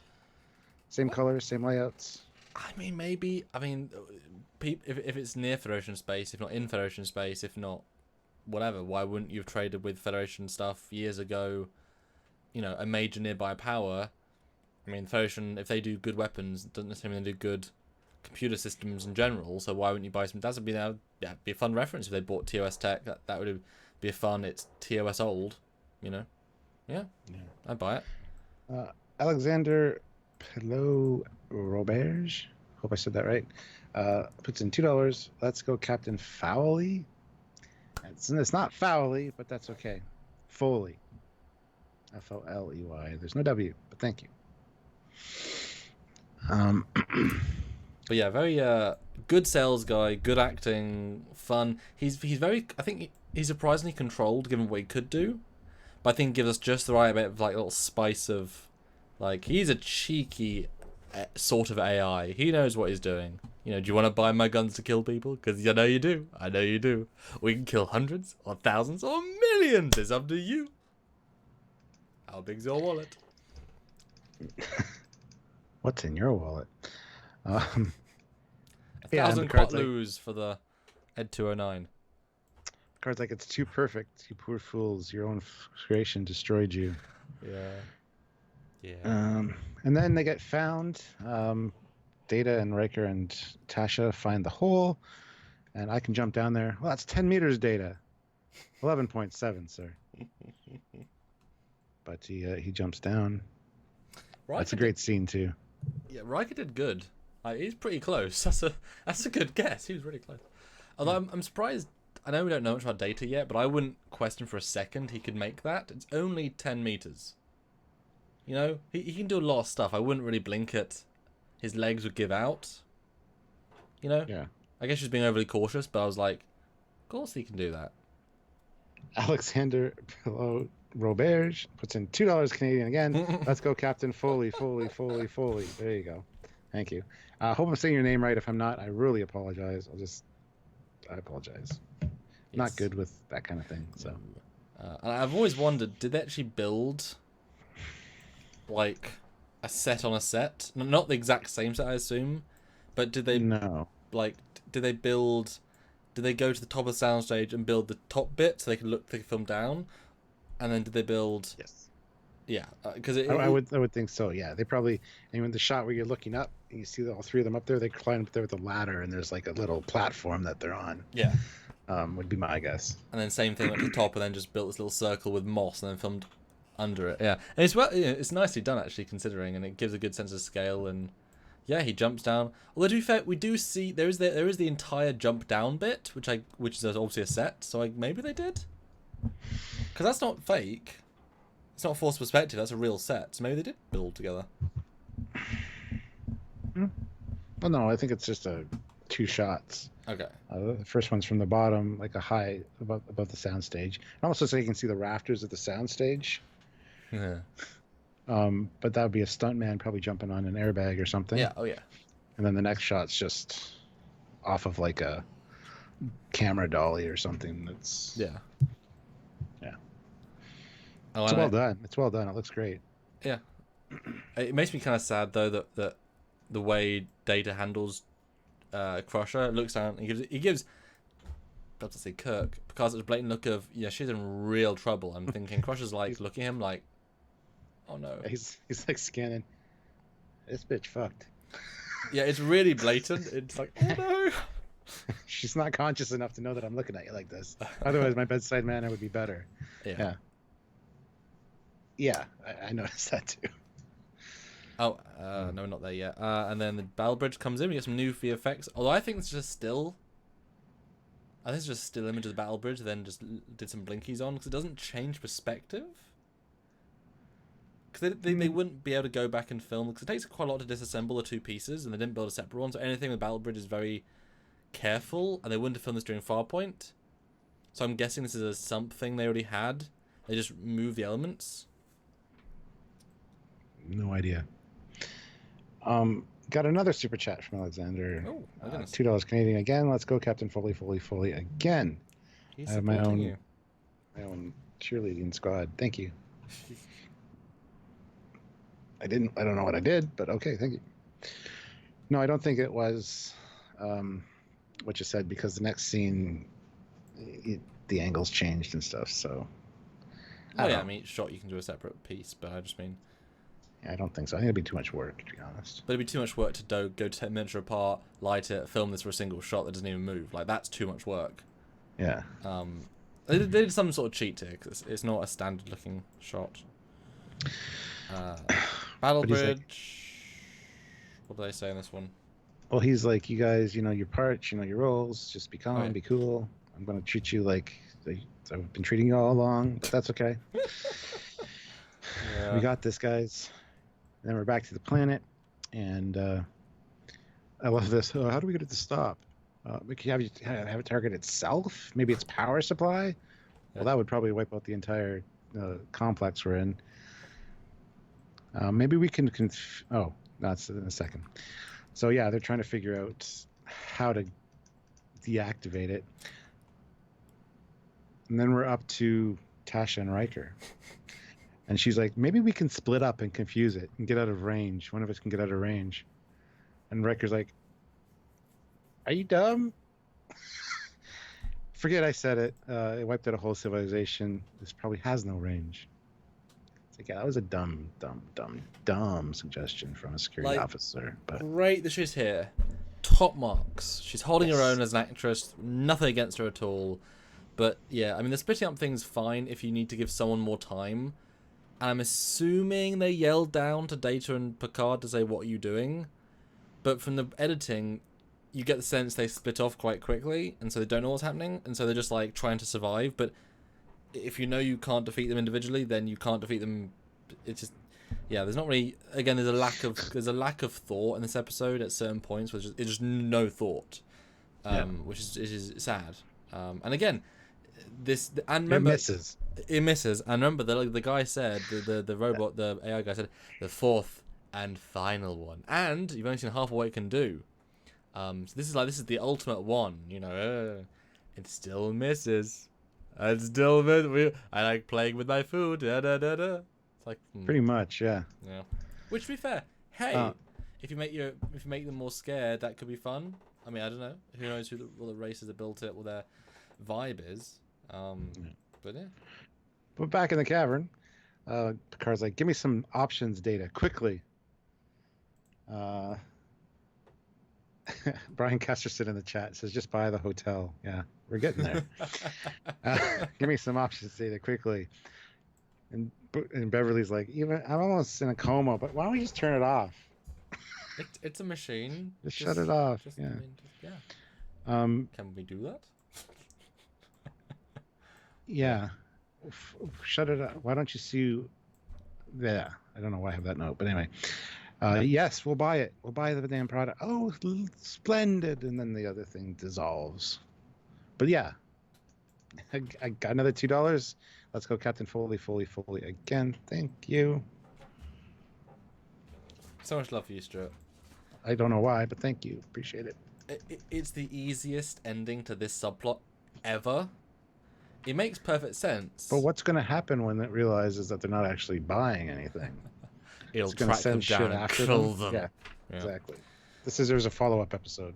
Wouldn't it be great, though, if when they get to the end, they say, Captain, we're being hailed on screen, and then just this big email comes in, it's just like form after form, and just scrolls, and it's like, thank you for purchasing the da-da-da-da. Please sign all these papers, and it just keeps going, and it says, how many pages is this?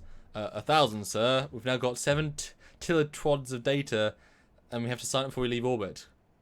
God damn it! It cuts the engine. It cuts the shuttle bay, and like 15 of them just beam on board, and it's like, well, guess we got them now. What are they asking for? 1,000 lives. Oh. Oh yeah, pay in blood. Luckily, there's 1,014 people on board. We're fine, guys. And Us four. Then it's like the whole wrap up, and yay. Sign here, initial here, initial here, initial here, initial here. Pay in blood. Good. Pay with all your mails. It's like, what? Yeah.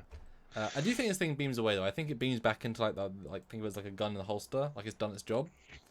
That's my vibe. Yeah, or it's just because it's replicated, it kind of unmaterializes. But yeah, beaming is probably legit. But it does feel rather abrupt. Yeah. The threat level in this episode is all over the place. when you say something's like undefeatable, and then you actually make it undefeatable, and then you win, it's very hard to make that satisfying. This sort of is, but it's a very fine line. You know, it's more the ship battle that's difficult to whatever. But yeah, they win. Come back to Enterprise, and he's like, because they can finally communicate. He's like, "Hello, Geordie. Are you okay?" He's like, "Bit busy, sir. We're in a battle. Ah!" Which I find kind of funny. He's like, "Not now, Captain. I'm busy." Yeah. Good to hear your voice again, sir, but we're busy. Yeah. Do find that funny. And it's a great maneuver if you can't see what's coming after you. They take the ship into the atmosphere, start burning up, start freaking out about hull temperature. And Guys, 98 likes. We're almost there. 99. Come on. 2 more likes. I got at least 1, 2, 3, 4, like 16 from Alexander. Hopefully he clicked like. Fleet Paw Swiftback put in $2.99. Sorry, I'm just getting in gents issues. Facepalm. No problem. Hope it's okay. Hope you're doing well. Yeah. But yeah. So then this thing enters the atmosphere with them, starts to burn up. So Worf can get a lock on it. Fire, and they blow it up.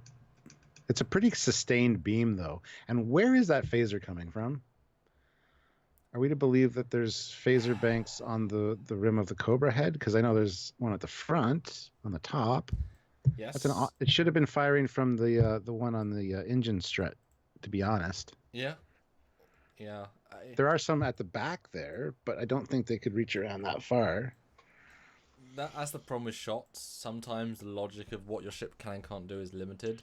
Here, I got the model right here. I'm going to take a look because it's bogging at the bottom. And guys, this isn't nitpicking. This is just an actual mistake. Like, it's you know. Because just if you look at the Cobra head, there's a phaser strip at the front. That's cool. There's one there and one there, but it's coming from here, which there's nothing there. Which makes me think it's supposed to be this one at the back, but there's no way that could. I mean, it is turning. It's kind of at the side, I guess. Maybe. Yeah, maybe just the lens flare is so strong that it's like feeding over the hull. Yeah. It's kind of a stretch for me, though. Yes, but it is clearly this is a same drone shape. So I appreciate that. It is, and it is big. I mean, this is not. Like, this is not a tiddly. This is not the same size. This is a massive, massive drone. Clearly, you know.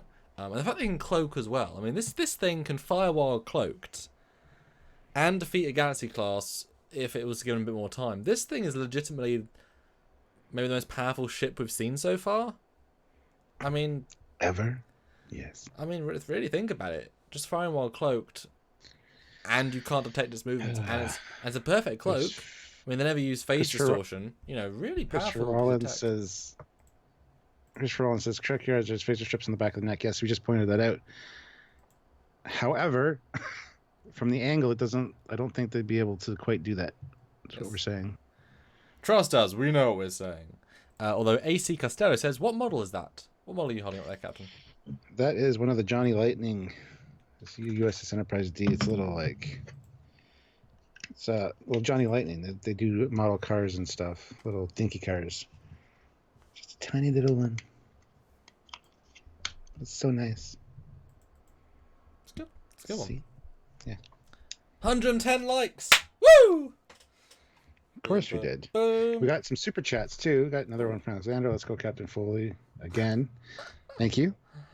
Jeff Jacobs puts in $3. 100. Nice. Again at 150. We won't get to 150. Hashtag Stormtrooper drones. I love it. That's exactly what they are. Although only the ground one. The top one is like the exact opposite. Who always hits? Oh, Riker. Like even if he's pointing the phaser at the ceiling, he always hits. I love that. I love that image. He does not know what he's doing with that phaser. But yes, so they win very, very quickly and easily. Again, bit too easy, but that's okay. I know it makes sense, but and then in the atmosphere, which this ship is not designed to be in, they say lower shields and beam them up, and it's like, Jesus, Geordie, Your ship is falling apart here. Don't do that. Wait till you're safely in orbit. Come on, mate. Come on, please. Please, don't destroy the ship. I'm sure they were already kind of out of it by then. You know what I mean, though. It's just a I little, do. bad editing thing. But we do get a nice side shot of the battle section. And then they beam board, and they're like, Geordie, yes, Captain. I don't want command, because when I gave you command, I had a whole ship. That includes the sources. You've heard of the source section? Yes. The bit that we all live in? Yes. Geordie, get me that back, and then I'll take command. If you break it, you abort it, and I don't want it until it's fixed. And then he sort of makes a joke with Riker, like, what do you think? He's like, I agree. Let's make him do the fun challenge he gave me to prove he's ready to be chief in command of the engineering. Ha, it's a test. And Joy's like, yes, sir. And he sits down and's like, engage. And he says so many weird engages. He's obviously having a ball. And then they sort of walk away, but not really. And the episode sort of ends. It's like, oh. Nice wrap that's up. it. Yep. Okay, we ended. But I don't mind episodes that spend almost all the time in the content and then just end, because it means you have a really big build. But it's like, oh, there we go, done. Yeah, some of them seem too abrupt, but that's fine. This is a big one, yeah.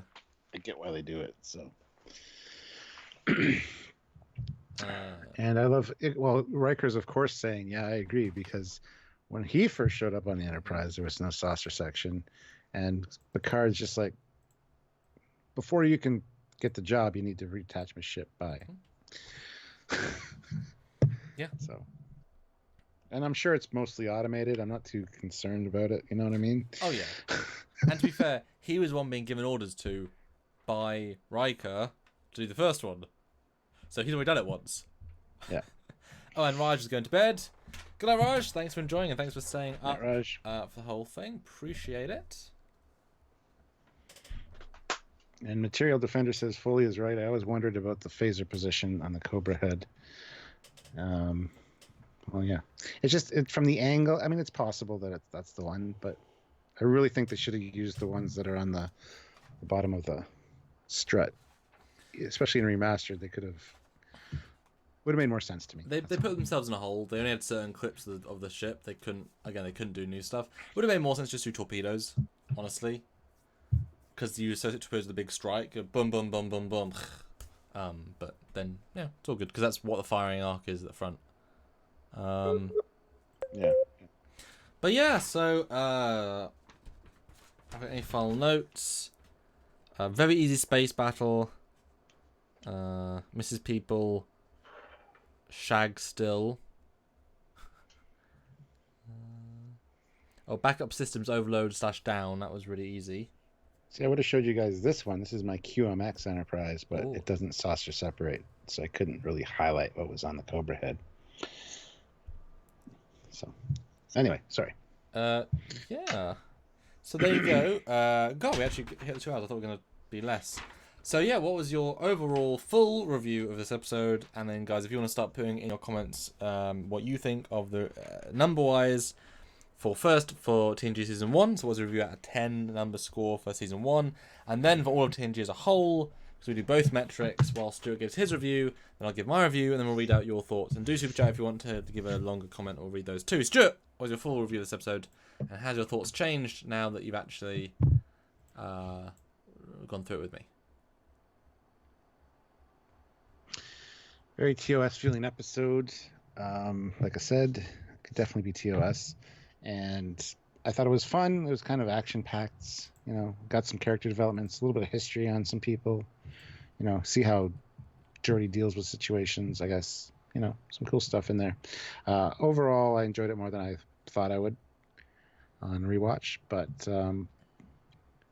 pretty simple episode, to be honest, and kind of padded in a few spots, but it didn't feel like it was padded, even though when you go break it down, it definitely was.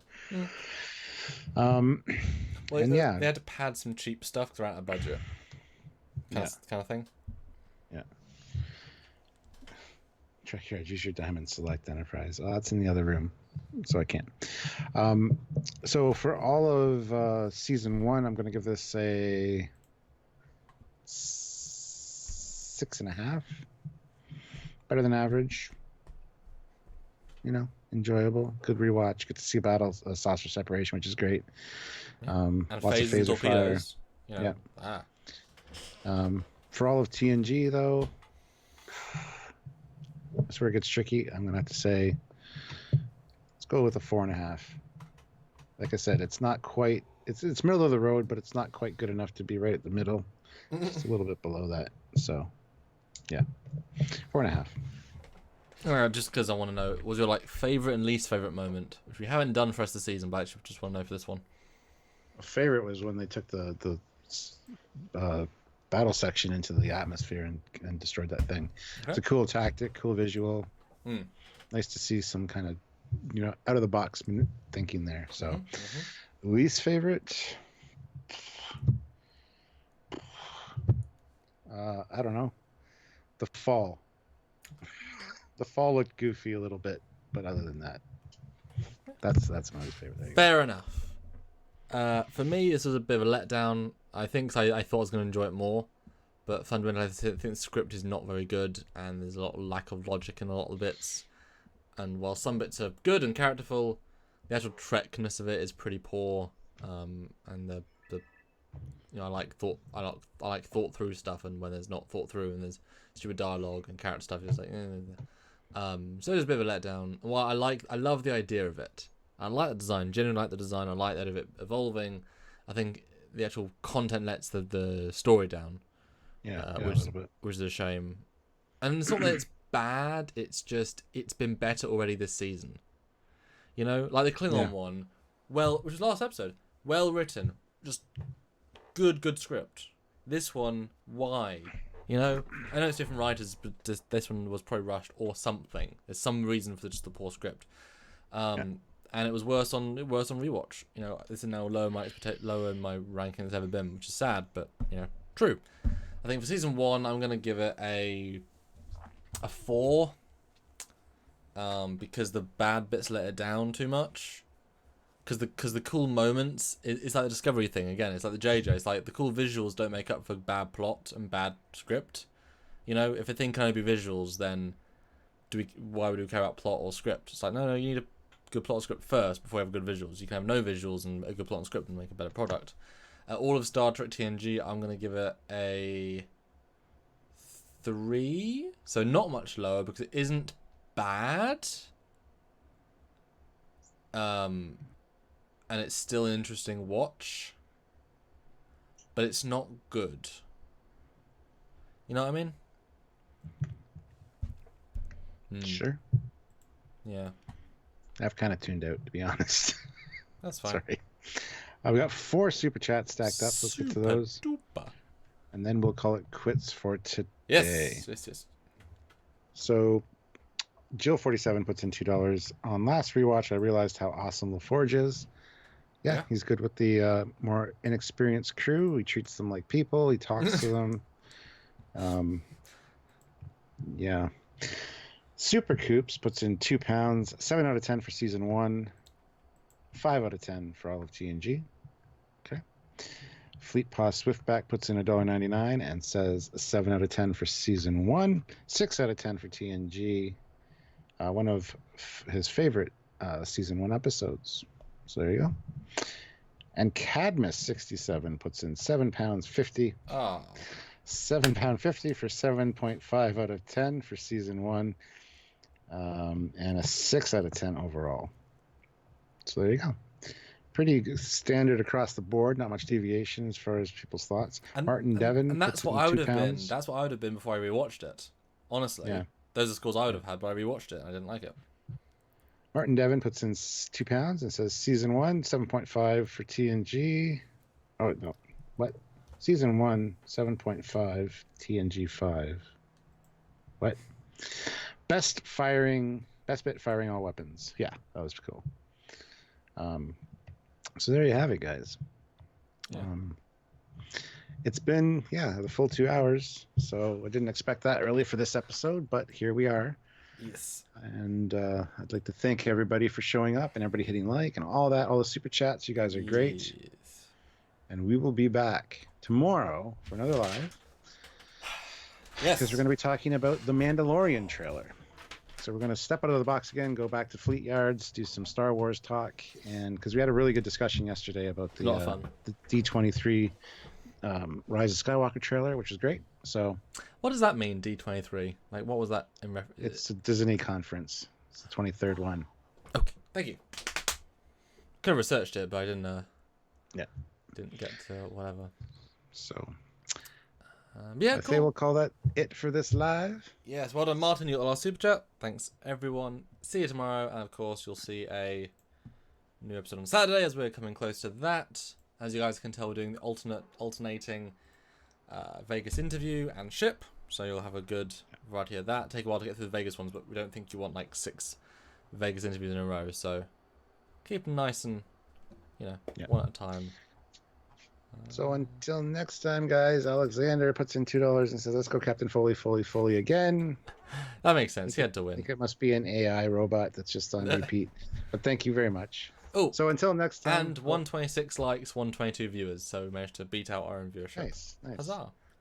Say bye, Stuart. So until next time, I'm Captain Foley. I'm not saying goodbye, Stuart. Damn it. I'm Connor Coggins. Bye, guys. Hey.